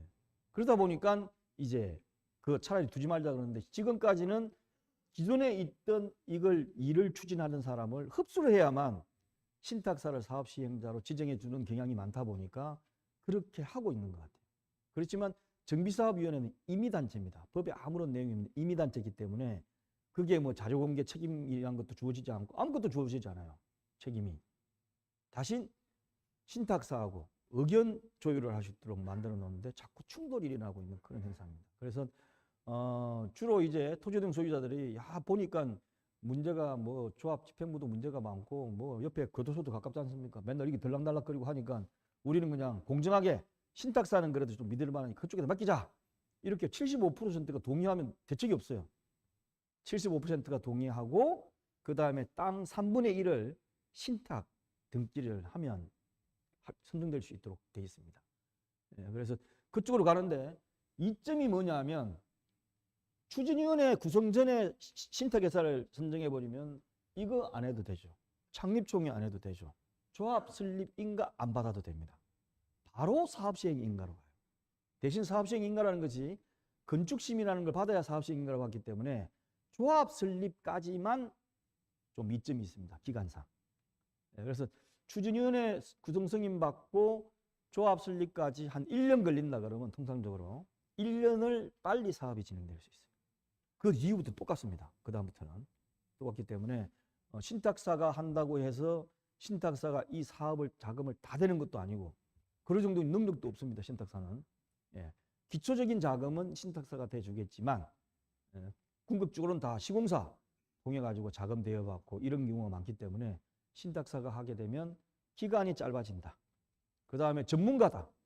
전문가다. 한 군데, 두 군데 하는 게 여러 군데 다 해봤고 빨리 진행되는 사업장도 있고 하기 때문에 다 경험을 해보면 전문가니까 그냥 저쪽에다 맡기자라고 토지등 소유자가 판단할 수 있죠. 얼마든지. 야, 조합장 뽑아봤자 싸움만 하고 안 되겠더라. 그러니까 저쪽에 맡기고 피를 좀 더 주는 경우가 있습니다. 수수료를 줘야 되기 때문에. 총 사업의 몇 프로, 3%, 4%, 이런 식으로 어떤 경우는 7% 이렇게 가는 경우가 있는데 그만큼 수수료를 줘야 되기 때문에 그게 좀 있는데 그렇게 주더라도 빨리 진행되고 이득이 보고 그 다음에 적기에 공급하니까 이득이 되고 자금 동원하는데도 이득이 되니까 하자 그러면 어쩔 수 없어요. 서울에는 큰 대단지 아파트 단지도 신탁사를 선택하고 있습니다. 그래서 군포 지역이 아마 많이 그런 걸로 있고 저희 직원도 여기 지금 살고 있고 거기도 신탁사 하는 것 같더라고요. 그래서 그런 식으로 개념을 잡으시고 어느 쪽을 선택할지는 토지등 소유자의 권한이기 때문에 만약 그러지 않고 조합 방식으로 하는 게 낫다 그러면 그분들은 거기에 나름대로 설득을 하셔야 돼요. 설득해가지고 우린 조합 방식으로 가자. 추진회 만들고 조합 방식으로 가자. 이렇게 할 수 있으니까 얼마든지 하시기 바랍니다. 그리고 또 신탁사 한번 정해놨더라도 나중에 마음에 안 들면 또 갈아칩니다. 지금 아직까지 교체하는 게 별로 없거든요. 근데 조금 세월이 지나다 보면 저 신탁회사 마음에 안 들더라. 그러니까 바꾸자. 신탁회사 지금 한 5군데가 지금 이 일을 하고 있거든요. 그런 식으로도 아마 기간이 올 겁니다. 그래서 초창기 단계에서 어떻게 해야 될지를 한번 생각해 보시고 일단은 조합 위주로 가는 방식으로 하겠습니다. 그래서 이제 창립총회 하게 되면 창립총회만 돼도 막 대문자가 많았겠어요. 이제 본격적으로 사업을 시행하는 거죠. 그래서 대문자만 있어가지고 동의율이 충족이 되면 창립총회 해가지고 조합정관, 임대인에 해가지고 조합 설립 인가 받고 등기하면 이제 법인이 되는 거거든요. 그래서 이기에 관한 내용들이 법에 쭉 있는데 이건 일반적으로 총 토지등 소유자의 4분의 3이다라고 생각하시고 재건축 같은 경우는 뭐 동별 요건도 있고 또 다릅니다. 그래서 그거는 별도로 좀 공부를 하시기 바랍니다. 그리고 조합 설립 동의서도 양식이 정해져 있어요. 양식이. 아까 추진위원회 구성 동의서도 양식이 정해져 있는데 조합 설립 동의서도 법에 보면 양식이 딱 정해져 있습니다. 그 양식대로 그 동의율에 맞는 조건으로 하셔가지고 동의서를 거둬야 돼요. 그래서 각 사업별 동의서는 재개발은 일반적으로 4분의 3에 토지면적 2분의 1 이렇게 보시면 되고 그 다음에 재건축 사업은 총 4분의 3인데 뭐 동별 요건 따로 있고 만약에 재건축 사업에 아파트 단지 말고 옆에 다른 땅이 있을 때는 이것도 별도로 뭐 동의를 받 이런 게 있습니다. 그래서 요거는 이것만 가지고 1시간씩 해야 되기 때문에 나중에 그 단계 되면 다시 세부적으로 공부를 하셔야 돼요. 자, 그런데 조합의 개념을 이제 제가 다시 말씀드리면 아까 추진위원회 개념은 이제 알아들으셨는데 조합은 개념이 또 조금 차이가 있습니다. 자, 재개발 정비사업조합을 만들려고 하는데 사업 방식은 그 정비계에서 딱 정해져 있습니다. 우리 마음대로 선택하는 게 아니에요. 그렇다고 관할관청도 마음대로 선택하는 거 아닙니다. 시행령 뒤에 보면 이런 경우에는 재개발 사업을 하고 이런 경우는 주거환경 개선 사업을 하고 이런 게 재건축 사업을 하고 다 요건이 있습니다. 그게 맞춰가지고 하는 거기 때문에 마음대로 정하는 것도 아니고 우리도 재개발 하다가 그냥 때리치고 그냥 재건축 합시다. 이게 안 돼요. 대신 리모델링 하는 사람이 재건축 합시다. 이건 돼요. 리모델링은 주택법에 따라서 하는 거고 재건축은 도시 및 주거환경정비법에 따라 하는 거기 때문에 리모델링 이제 뭐 용적률이 옛날에 안 나와가지고 하는데 지금 정부가 바뀌어가지고 리모델링 용적률 많이 준다 그러니까 리모델링 하지 말고 재건축을 합시다. 이건 할 수 있습니다. 어쨌든 도시 및 주거환경정비 딱 정해져 있어요. 그래서 재개발 사업 얘기 들면 75% 동의받아야 된다 그랬죠. 75% 동의받았는데 동의한 사람과 동의하는 사람이 있을 거 아니에요. 그죠? 그러면 재개발 사업의 조합은 동의한 사람 75%가 조합일까요? 동의 안 한 25%가 조합일까요? 전체가 조합일까요? 아, 여기 왜 이렇게 갑자기 답이 자, 보십시오. 이거는 전체가 조합입니다. 예, 전체가. 이거는 의무적으로 그렇게 법에 정해놨어요. 의무적으로. 그러니까 재개발에 막 반대하다가 다른 사람이 동의를 충족해가지고 조합 설립 인가를 받으면 나는 자고 일어나면 나도 조합원으로 등재가 돼 있어요. 예, 그래서 강제적으로 하도록 돼 있습니다. 그게 이제 재개발. 그래서 재개발 사업은 조합이 전체다. 설립만 되면 전체다. 난 미동에서 나 조합은 아니야. 이거 아닙니다. 무조건. 그 다음에 재건축 사업은 어떻게 되느냐. 75% 미동이자 25% 좀 못 되겠죠. 그럼 어디가 조합이죠? 네, 제가 힌트를 주놨습니다. 여기 보시면 앞에 거는 제가 여기까지 노란색으로 해놨고 뒤에는 꼭지가 다르잖아요. 파란색으로. 노란색 부분만 조합입니다. 그래서 재건축 조합은 동의하는 사람은 조합원이 아니에요. 동의하는 사람은. 그래서 그때 가서 나는 동의 안 했기 때문에 조합원이 아니다. 그러니까 조합 정관에 뭐라고 쓰든지 간에 난 상관이 없다는 게 재건축 조합이고 나는 동의 안 했지만 정관에 막 이런 게 내용이 있어. 그러면 난 똑같이 강제적으로 조합원이 됐기 때문에 그걸 다 지켜야 돼요. 그래서 두 가지의 차이가 있습니다. 그래서 조합 정관의 효력이라는 것은 재건축 조합은 동의한 사람한테만 미치고 조합 정관의 효력이. 재개발 조합은 동의했든 동의 안 했든 조합이 설립되면 무조건 다 미친다. 이렇게 생각하시면 돼요. 두 개 개념 다릅니다. 자, 그러면 한 가지 사업이 더 있죠. 주거환경 개선 사업이 있습니다. 주거환경 개선 사업은 어떻게 되죠? 주거환경 개선 사업은. 주거환경 개선 사업은 조합이 없습니다. 조합을 아예 결성 안 하고 시장군수나 LH가 사업 시행을 하기 때문에 그냥 조합 자체가 아니에요. 조합원에 용인도 없고 조합 총회도 없고 아무것도 없어요. 주거환경 개선 사업은 다르다라고 생각하시면 됩니다. 그래서 보통 창립총회하고 조합 설립인가 때는 뭐 대부분 다 동의율 싸움입니다. 동의율 75%가 맞다 안 맞다. 왜냐하면 75% 거두려고 그렇게 노력을 많이 하거든요. 지금 법률상으로는 추진위원회 구성 동의를 하면 조합 설립에 동의한 걸로 의제되도록 돼 있어요. 그러니까 추진위원회 구성 동의한 게 과반수가 넘지 않습니까? 그럼 추진위원회 딱 구성 동의 받아가지고 승인이 나면 이미 50% 이상 과반수가 조합 설립에 동의가 돼 있어요. 그럼 75%면 25%만 더 거두면 될 거 아닙니까? 그 별로 어렵지 않거든요. 근데 이게 한계치가 있어가지고 60 몇 프로, 70 몇 프로 하다가 마지막에 깔딱깔딱 그리고 안 올라갑니다. 이게 동의율이. 그러니까 걷어가지고 75% 넘자마자 접수를 해버려요. 창립총회하고. 그러다 보니까 거의 보면 조합 설립 동의율이 75. 몇 프로. 많으면 76%. 딱 이렇습니다. 추진위원회 구성 동의율도 똑같아요. 홍길동과 내가 막 서로 추진위원회 하려고 하다가 과반수 딱 넘으면 50. 몇 프로 되면 바로 접수를 시켜버리거든요. 그랬을 때 조금 넘어갔지 않습니까? 1%. 많아봤자 1%. 자, 1000명에 1%면 몇 명이죠? 1000명이면 큰 단위입니다. 100명에 1%면 1명. 1000명에 1%면 10명이잖아요. 10명이 되는 사람이 저 조합 설립 동의서 내가 낸 거 아니다. 잘못한 거다. 라고 해가지고 무효를 주장하면 조합 설립된 게 무너져 버려요. 깔딱깔딱하게 넘어갔기 때문에. 그럼 자기가 써내놓고 나서 왜 자기가 하느냐.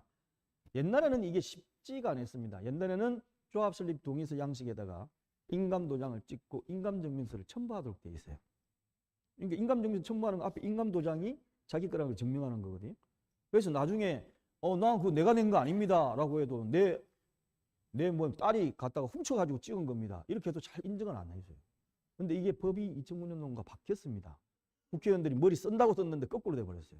어떻게 되냐면 지금은 조합 설립 동의서에 자기가 서명하고 이름 적고 그 다음에 무인을 찍도록 되어 있어요. 지장 날인하고 그 다음에 신분증 사본 첨부하도록 되어 있습니다.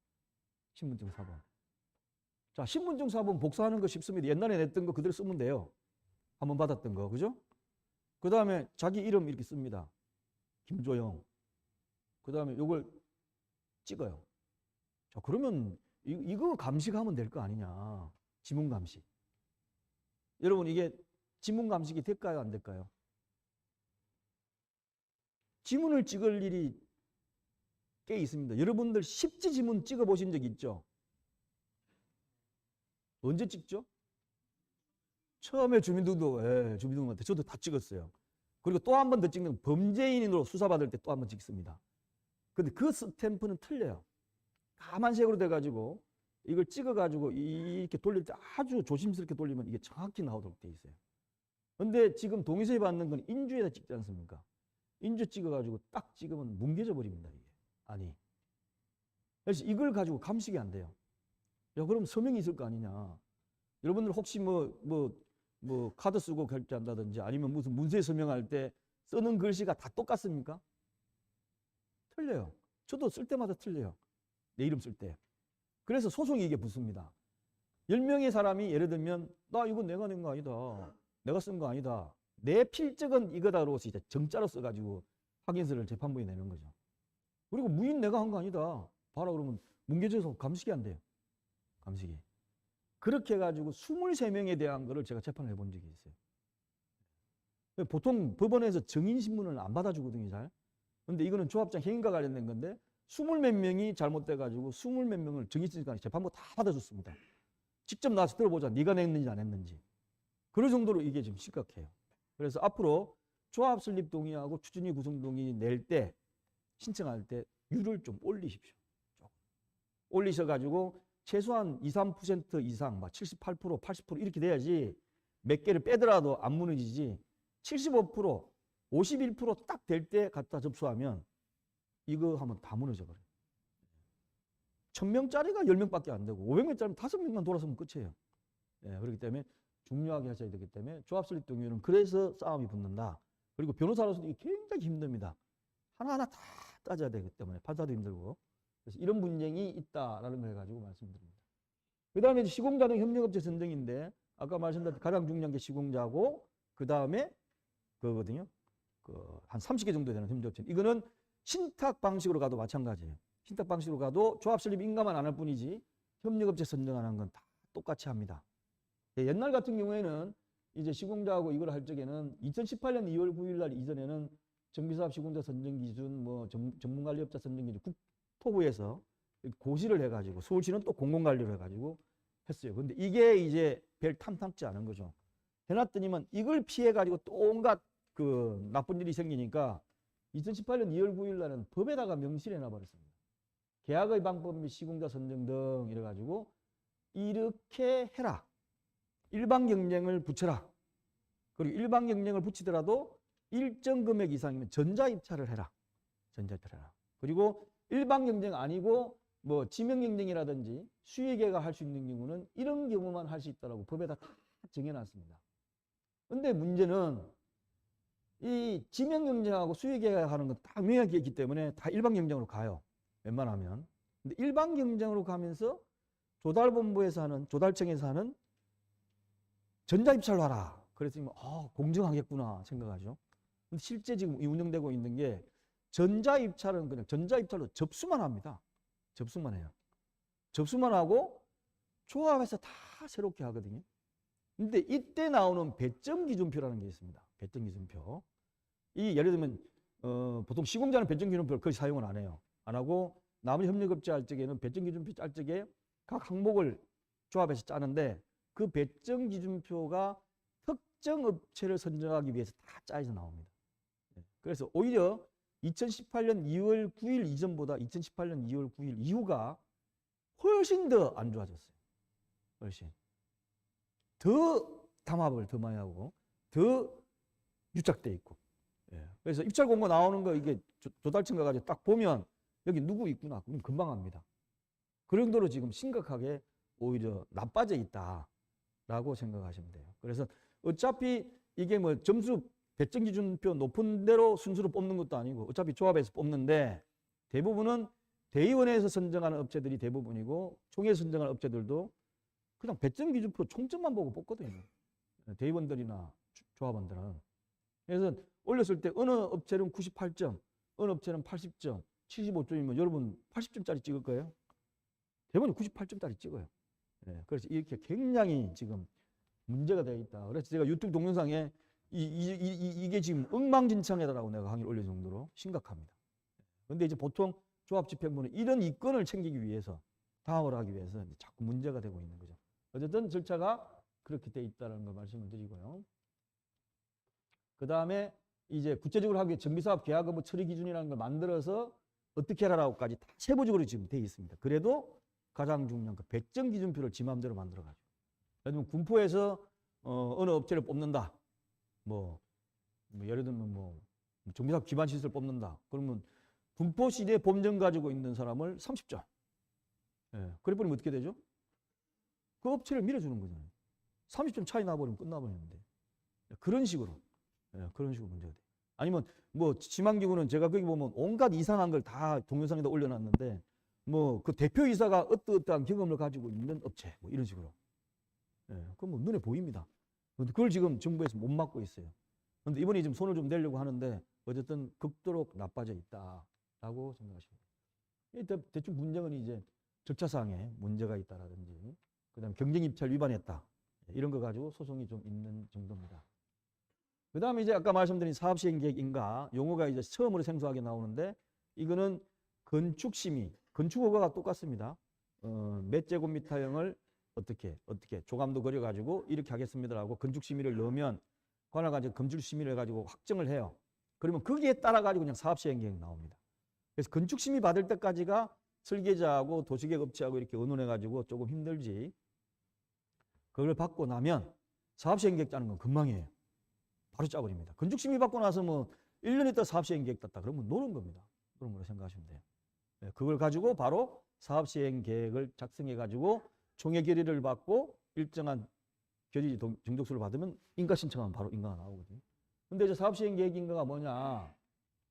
조금 전에 말씀드린 것처럼 법에는 사업시행계획에 이러이러한 것을 포함해라 라고 되어 있습니다. 근데 그 중에 특출하게 되어 있는 것이 뭐냐면 이제 요 뒤에 보시면 요거 부분이에요. 키워보면 이렇습니다. 몇 제곱미터를 몇 세대, 몇 제곱미터를 몇 세대, 몇 제곱미터를 몇 세대. 이게 다 있지 않습니까? 그죠? 다 있습니다. 용적률도 이렇게 돼 있어요. 이걸 건축허가랑 비슷한 사업시행계획 인가를 짜면서 조합해서 마음대로 정할 수 있습니까? 어떻습니까? 야, 우리 아파트 단지는 너무 작다 이거. 한 80제곱미터 이상만 짓자. 예. 여기 뭐 59, 33, 59 이게 평으로 따지면 작잖아요. 이거 짓지 말고 이거 하고 좀 큰 거죠. 큰 거 줘가지고 좀 비싸게 분양하자. 이게 될까요? 안 될까요? 될까요? 안 될까요? 왜 안 되죠? 예. 그게 조금 전에 1시간도 되기 전에 제가 말씀드린 정비계획에 다 들어가 있어요. 정비계획에. 그래서 정비계획대로 짜야 됩니다. 그래서 이게 만약에 정비계획 내용대로 짠 건데 이거를 변경하고 싶다 그러면 정비계획 변경을 해야 돼요, 먼저. 그래서 가끔 다른 조합에서 사업 하다 보면 사업시행계획 인가 다 받았는데 갑자기 거꾸로 돌아가가지고 정비계획을 변경한다더라. 이게 무슨 얘기냐? 그게 이겁니다. 이걸 바꾸려는 거예요. 이걸 바꿔가지고 정비계획 변경을 하고 다시 사업시행계획 변경을 또 받고 이렇게 절차가 나가야 됩니다. 만약에 관리처분계획까지 다 통과했고 인가까지 났다. 그런데 그 조합에서 갑자기 정비계획을 변경한다. 이것도 마찬가지예요. 이걸 해야 되기 때문에 정비계획 바꾸고 사업시행계획 바꾸고 관리처분계획 바꾸고 이 순서가 가는 겁니다. 그래서 이 모든 것이 정비계획에 다 포함되어 있다. 그리고 지금 이제 정부에서 자꾸 용적률을 많이 주려고 하는데 우리가 지금 용적률을 250%밖에 못 받았는데 아직까지 착공을 안 했어요. 그런데 갑자기 정부에서 막 400%까지 준다 그러니까 이게 400%까지 바꾸자. 그러면 어쩌죠? 착공 전에 다시 정비계획 변경, 사업시행계획 변경, 조합설립 변경을 하는 겁니다. 사업시행계획, 그 다음에 관리처분계획 가가지고 이제 거기에 따라 착공을 하는 거예요. 그래서 이게 다 있는데 사업시행계획은 보시는 것처럼 이게 가장 핵심인데 이게 가장 핵심인데 여기에 보면 다 정비계획이더라. 금방 짭니다. 금방 짜요. 그래서 이제 사업시행계획 단계에서는 이제 평형이 마음에 드느냐 안 맞느냐. 야, 우리는 작은 평은 적게 짓고 많이 짓고 싶은데 마음대로 안 되는 거죠. 그래서 요거에 관한 분쟁은 거의 대부분이 다 동의율. 예. 이게 중요하다 보니까 총회 참석을 20% 하도록 돼 있어요. 20% 직접 참석을. 옛날에 3,300짜리 했는데 총회하면 100명 이상 안 옵니다. 옛날 시절에는. 그래서 법에다 자꾸 넣었어요. 처음엔 10% 직장. 그 다음에 중요한 총회는 이제 20% 직장. 직접 와야 됩니다. 20%가. 20% 모으는 거 쉽지 않습니다. 예. 어떤 데는 막 1시간씩 기다려야 돼요. 20% 직참하는데도. 예. 그리고 동의율도 사업시행계획하고 관리처분계획은 일반적으로 과반수. 참석자의 과반수가 아닙니다. 총조합원의 과반수. 총조합원의 과반수. 원래 총회라는 것이 과반수 참석만 하면 총회가 개의 되거든요. 근데 그게 아니고 총조합원의 과반수. 그 다음에 정비사업비가 10% 이상. 예를 들면 조합 설립인가 받을 때는 3천억이었는데 지금 자꾸 변경돼가지고 한 4천억 됐다. 그러면 10%가 넘지 않습니까? 그죠? 물가 상승률 다 뺍니다. 해가지고 10% 넘으면 그건 총조합원의 3분의 1을 받아요. 총조합원. 총조합원 3분의 1은 극히 어려워요. 그래서 조합에서 몇 억을 들여가지고 OS 요원을 동원해가지고 딱 돌립니다. 총조합원 3분의 2. 직참도 20%. 총조합원의 3분의 2가 동의에 나와야 되니까. 네, 그래서 왜 조합장이 OS 요원 써가지고 저렇게 돈 들어가지고 1, 2억씩 써가지고 하느냐. 안 그러면 무산돼 버리는데. 그래서 그런 이유가 있다. 그래서 나중에 이제 2단계까지 가려면 한참 남았지만 이런 식으로 문제점이 있다라고 생각하시면 돼요. 그 다음에 이제 조합은 분양 신청을 합니다. 사업시행 경감은 정해졌으니까. 조합은 분양 신청은 간단해요. 이런 식으로 되어 있는 것 중에 어떻게 하는 건데 제가 말씀드린 것처럼 요거 하겠다가 아니고 몇 평형대를 하겠다. 평형만 넣는 겁니다. 평형만. 그래서 보통 보면 이렇게 조감도가 대충 나오거든요. 나오면 조합에서 분양 신청하라고 안내문을 보내요. 그럼 여러분들이 지금 사업하는 거 말고 다른 데 혹시 가지고 계시면 조합은 분양 신청하라고 안내가 오면 1순위로 몇 제곱미터, 2순위로 이게 난이 있어요. 그래서 난 1순위 찍겠다. 2순위 찍겠다 하는데 이것도 이제 눈치 작전입니다. 대학 입시 보는 거하고 똑같아요. 지원하는 거하고. 그래서 우선순위가 내보다 큰 걸 가지고 있던 사람. 나는 2억짜리 가지고 있는데 3억짜리 가지고 있는 사람이 있다. 그러면 둘이 경합하면 3억짜리가 우선하도록 돼 있어요. 그래서 내가 대충 이쪽에다가 넣을 것 같은데 이쪽에 내보다 많은 사람들이 많이 올 것 같다. 그럼 신청해도 미달 튕겨나갈 거 아닙니까? 튕겨나갈 거 아니에요. 그래서 이거 눈치를 잘 보고 찍어야 돼요. 그래서 1순위 때 밀려버리면 2순위, 3순위로 튕겨가는데 그때에 튕겨가 보면 그쪽에 1순위가 또 우선이거든요. 그래서 이거는 그때도 좀 되면 눈치적 좀 봐가지고 어느 게 하는 것이 안전한지 그걸 보고 하실 수밖에 없습니다. 그리고 재테크 측면에서 나는 분양 신청해가지고 만약에 분양 계약하게 되면 지금 내가 가지고 있는 게 3억짜리인데 내가 분양 신청을 하게 되면 2억을 더 들어가지고 이걸 받으라고 한다. 근데 지금 부동산 경기를 볼 적에 도저히 안 맞는다. 안 맞아가지고 차라리 2억 더 내가지고 받는 것보다 그냥 포기하겠다. 그러면 분양 신청 안 하셔도 돼요. 분양 신청. 그래서 재건축, 재개발, 정비 사업에서 첫 번째 빠질 수 있는 게 분양 신청 단계입니다. 분양 신청 단계.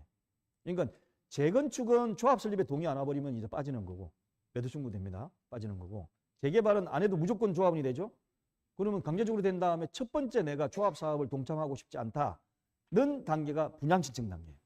분양 신청을 안 해버리면 현금 청산자가 됩니다. 현금 청산자 가지고 조합에서 감정평가해가지고 그 돈을 주고 소유권을 가져가 버려요. 예. 그래서 이때에 빠질 수가 있습니다. 이때에. 네. 자, 그 다음에 두 번째 빠지는 게 이제 관리처분 계획 끝나고 나서 동호 추첨한 다음에 분양 계약할 때 빠지는데 두 번이 빠질 수 있죠. 분양 신청할 때 안 하거나 분양 계약할 때 안 하거나 두 번을 빠져요. 근데 이거는 시기가 대충 정해져 있고 두 번밖에 없지 않습니까? 근데 365일 빠질 수 있는 기회가 있어요. 뭐죠? 자, 재건축 재개발하면 난 조합원인데 저거 변호사가 분양 신청할 때하고 분양 계약 체결할 때만 두 번밖에 없다더라가 아니고 365일 빠질라 그러면 빠질 수 있는 기회가 있습니다. 뭐죠? 팔아버리는 거죠. 팔아버리는 거죠. 많은 분들이 아주 쉬운 방법으로 팔 수 있는데 팔지는 않으면서 자꾸 항의를 해요.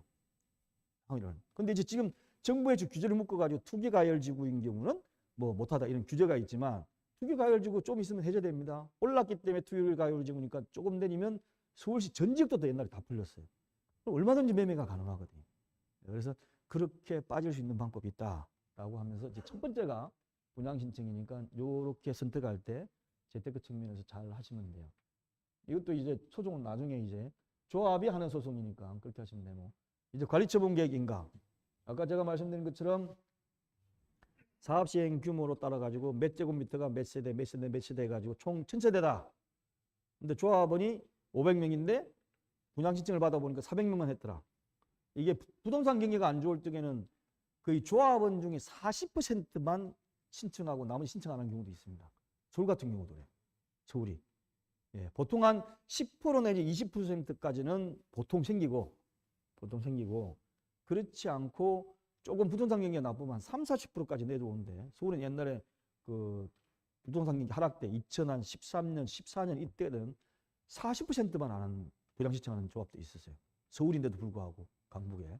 어쨌든 그건 자유입니다. 자유이기 때문에 그런 과정에서 이제 그걸 짜가지고 관리처분 계획을 짜죠. 그래서 관리처분 계획이라는 건 딱 몇 가지 없습니다.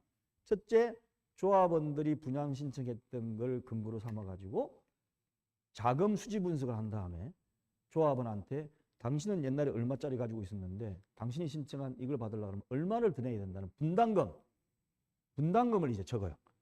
다 통지를 개별적으로 합니다. 얼마 정도 내야 됩니다 라고 짜고, 두 번째는 당신이 한 채 가지고 있는데 한 채 이걸 주겠습니다. 또는 당신은 세 채 가지고 있는데 법에 이렇게 되기 때문에 한 채밖에 못 주겠습니다. 아니면 1+1을 주고 있습니다 라는 그 기준. 그 다음에 이제 분양 신청이 충돌이 되면 추첨을 해야 될 거 아니에요. 평형 배정할 때 권리가액이 우선됩니다 라든지, 동호수 추첨할 때 어떻게 합니다, 전산 추첨할 이 내용만 들어가 있어요. 그래서 분담금 내용을 빼면 대한민국 관리처분 계획이 거의 동일합니다.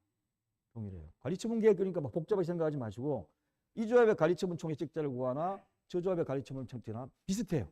분담금만 빠지지. 자, 한번 직접 보겠습니다. 여기 이제 관리처분 계획이거든요. 이게 실제 책자입니다. 책자 보면 관리처분 계획안 이래가지고 정비구역 및 정비사업 계획, 이건 다 사업시행 계획이 있는 건 그대로 뺏겨 쓰면 되는 거고, 토지도 어떻게 한다, 다 이거 그대로 쓰면 되는 거예요. 그 다음에 신축건축물 설계계획, 이거는 정비계획에 이미 나와 있고 사업시행 계획에도 나와 있는 그대로 옮기는 겁니다. 마음대로 수정을 못해요. 그대로 가도록 되어 있으니까. 그 다음에 이제 분양을 어떻게 할 것이냐, 이게 아까 나오는 게 말씀드린 게 분양 신청 받은 사람에 대해서 평형 배정을 어떻게 한다는 게 슬슬 나오기 시작한 거죠. 그래서 신축건축물 평형 배정 기준 및 추천 방법은 경합할 경우에는 뭐 권리가액 달성을 한다든지, 그 다음에 동호수 추첨은 전산 추첨하겠습니다라든지, 이게 거의 동일해요, 대한민국에. 근데 나머지 이제 뒤에 가면 이게 이제 달라지는 거죠. 조합별로 이익이 많이 남는 데는 분담금이 상대적으로 줄어들 것이고, 이익이 거한 데는 많이 내야 되는 거죠. 그래서 이제 공사비가 얼마냐에 따라 가장 큰 이제 포션을 차지하기 때문에 그런 과정에서 조합별로 이 부분이 달라지고, 이 부분만 관심이 있습니다. 조합원들도. 책자 이렇게 나오는데 뭐 봐봤자 별로 다 동일하기 때문에 이 부분만 관심해가지고, 아, 내가 얼마를 더 내야 되는구나. 그래서 이제 감정평가도 이제 2개 군데 이상이 해가지고 산술로 나누니까요. 그 금액 때려가지고 얼마입니다. 얼마니까 돈 얼마를 내십시오라는 것이 가장 중요한 내용이에요. 그리고 또 하나 이제 중요하게 여기는 게 비례율이라는 용어가 나옵니다. 비례율. 비례율이 뭐냐면 내가 가지고 있는 재산을 종전자산이라고 칭하거든요. 사업 종료되기 전 자산. 그 다음에 새로 짓는 거는 종후자산이라고 그래요. 사업 종료 후, 그러니까 신축되는 거죠. 신축되는 아파트 종후자산 이렇게 칭해요. 통칭해서. 누가 지어낸지 모르겠지만 그렇게 나와 있습니다. 종전자산은 내가 가지고 있는 게 지금 10억짜리다 하더라도 평가 기준일이 딱 법에 정해져 있어요. 조금 전에 보신 것처럼 사업시행인가 고시를 한 날을 기준으로 감정평가하도록 되어 있습니다. 지금 부동이에요. 부동으로 딱 날짜가 정해져 있기 때문에 그 금액으로 2개의 업체가 감정을 해보니까 예를 들면 내게 10억짜리가 나왔다. 10억짜리가. 그런데 조합의 사업 수익을 이렇게 따져보니까 돈이 좀 남더라. 그러면 당신한테 10억을 인정해 주는 것이 아니고 110%, 그러니까 10% 대가 11억을 인정해 주겠다. 그리고 당신이 받을 15억짜리 차액만 돈을 내라. 이렇게 되는 거죠. 그러니까 내가 10억짜리 가지고 있는 15억짜리를 받으려 그래. 그러면 비례율이 100%짜리 조합은 5억을 내야 되고 비례율이 110%짜리는 1억을 더 쳐주기 때문에 4억만 내면 되는 거예요. 그래서 이걸 비례율이라는 데 용어에 민감해합니다. 그런데 이거는 전혀 속임수예요. 전혀. 비례율이 110%짜리가 되든 비례율이 120%짜리가 되든 분담금은 똑같아져요. 조합이 사업이익이 늘어나서 비례율이 늘어나는 건 상관이 없는데 지금 같은 조합에서 관리처분 계획을 짤 때 110%로 하자. 그래도 분담금이 4억. 100으로 하자. 그래도 분담금이 4억일 수가 있어요. 네, 이건 시소 게임입니다. 시소 게임. 그래서 이걸 제가 강의할 때 비례율이 함정이라 그러는데 그 비례율이 현혹되지 마십시오. 왜냐하면 종전감정평가 금액을 10억이 적정인데 9억짜리로 낮춰버리면 이게 비례율이 올라갑니다. 9억짜리 낮춰버리면. 9억짜리 낮추면 돈이 더 많이 들어올 거 아니에요. 인정해주는 금액이 적으니까. 근데 11억으로 쳐줘버리면 비례율이 줄어들면서 내는 건 똑같아요. 예, 그래서 많은 조합원들이 왜 내가 지금 가지고 있는 게 10억밖에 안 쳐주느냐. 12억 쳐주라. 그 다음에 내가 같은 경우는 10억짜리인데 왜 8억밖에 안 쳐주느냐. 더 쳐달라고 소송을 100번 해봤자 다 패소해요. 뭐라고 하면 대법원에서는 이 종전자산가액하고 비례율이라는 것은 조합원들의 분담금을 나누기엔 기준에 불과합니다. 기준에. 그러니까 많은 사람이 어떤 사람은 10억짜리 가지고 있고 어떤 사람은 1억짜리 가지고 있을 거 아니에요. 그러니까 1억, 3억, 5억, 10억짜리가 있다 그러면 3억짜리 가진 사람이 내 걸 왜 3억밖에 안 쳐주느냐. 지금 시세가 5억짜리인데 그러면 그 사람만 5억을 올려주는 게 아니고 다 똑같이 올려줘야 돼요. 그죠? 1억짜리도 그만큼 올려줘야 되고 3억짜리도 올려줘야 되고 5억짜리도 올려줘야 되고 10억짜리 올려줘야 돼요. 결과적으로는 똑같이 올라가기 때문에 똑같습니다. 분담금은. 근데 관심사는 내가 15억짜리를 받을 때 얼마를 내는지가 중요하잖아요. 근데 그걸 목숨을 가지고 어느 조합은 비례율이 100% 이하 떨어지기 때문에 조합장 해임시키자. 어떤 조합은 비례율이 120%이기 때문에 사업이 잘 됐다. 이거는 사도 되겠다. 이거 개념을 가지면 안 됩니다. 그래서 그거만 넘어가시면 돼요. 그래서 요 이제 관리처분 계획인가 거의 마지막인데 이것도 아까처럼 동의율, 직참률 이거 가지고 이제 싸우는 경우가 대부분이고요. 그다음에 이제 동호수 추첨한다는 분양계약은 아시다시피 이런 식으로 분양계약서 날라오면 얼마를 내야 될지 그게 다 이제 분양계약하면 됩니다. 이때 분양계약 체결 안 하면 현금 청산되도록 돼 있어요. 그래서 이렇게 하고 난 다음에는 그 다음부터는 이제 이주하고 철거하고 착공하고 이렇게 이제 넘어가는 거죠. 그래서 다 준공 나고 나면 해산 총회하고 그러고 나서 돈 청산해가지고 청산 종결하고 이게 이제 사업의 끝입니다. 끝이기 때문에 지금 초창기 단계지만 하여튼 이런 식으로 사업이 진행된다는 것을 개념을 두시고 한번 해보시면 훨씬 아마 도움이 될 것 같아요. 지금 짧은 시간이기 때문에 그리고 생소한 거기 때문에 이게 무슨 소리냐 하시면 모르겠지만 나중에 직접 이제 맞다 들어보면 이게 그 말이구나 하는 걸 아시고 제가 가급적이면 실제 양식을 다 이제 보여드렸는데 그걸 가지고 좀 더 이해하시면 될 것 같아요. 자, 그러면 요건 뭐 다 하면 되는 거고요. 그러면 어떻습니까? 요 지금까지 제가 말씀드린 것 중에 요 단계에서 질문이라든지 뭐 하실 말씀 있으면 한번 해보십시오.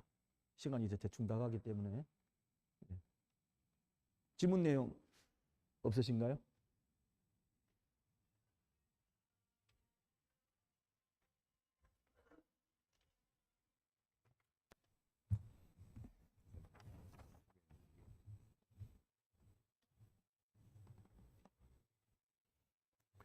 첫 번째 질문이 아마 유튜브 통해서 접수된 건가요?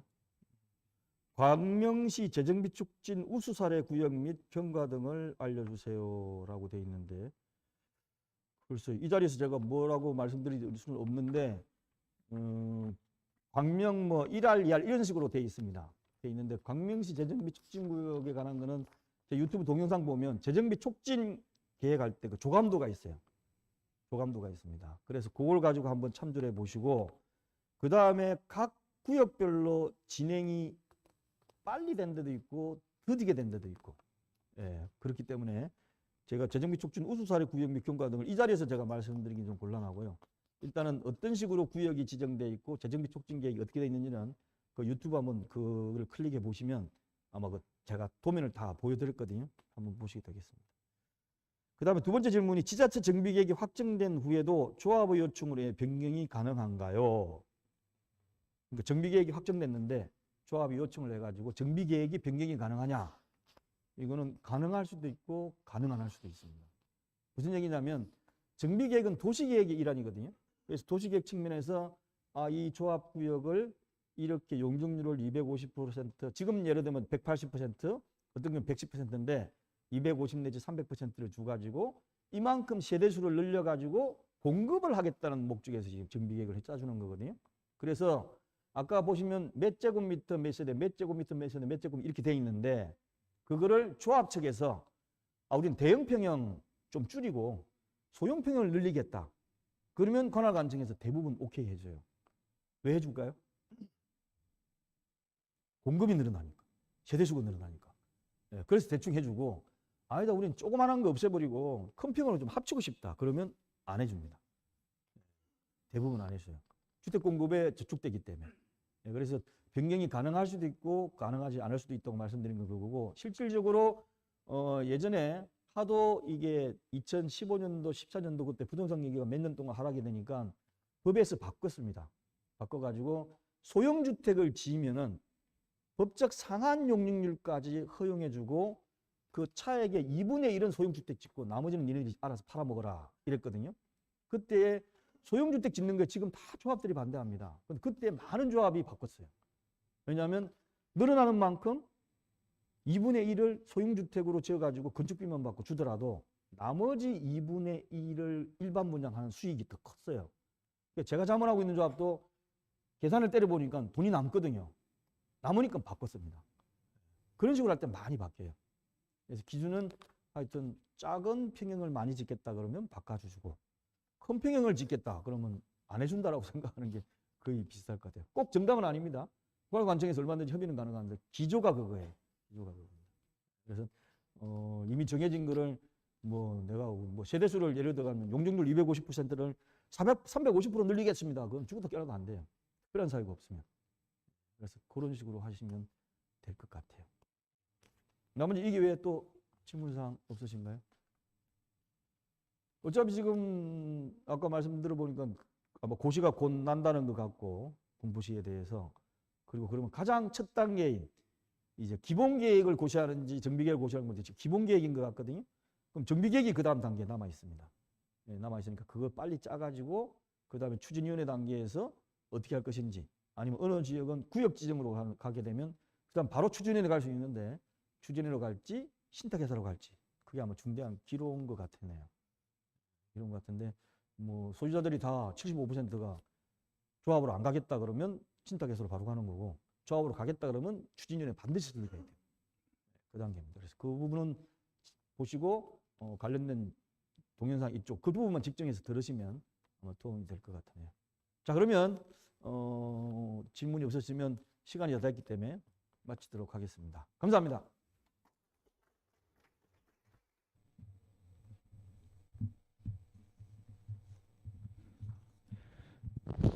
예, 다시 한번 꼭 알아야 하는 정비사업 기본 지식과 정비사업 분쟁 사례에 관해서 강의를 해주신 김조용 간사님께 큰 박수 부탁드립니다. 다음 강의는 10월 26일 수요일 오후 2시에 출입 기자가 본 군포도시공사 혁신 사례와 향후 과제를 주제로 진행될 예정입니다. 군포시민 여러분의 지속적인 관심 부탁드리며 군포도시공사 공식 유튜브 채널 구독 부탁드립니다. 감사합니다.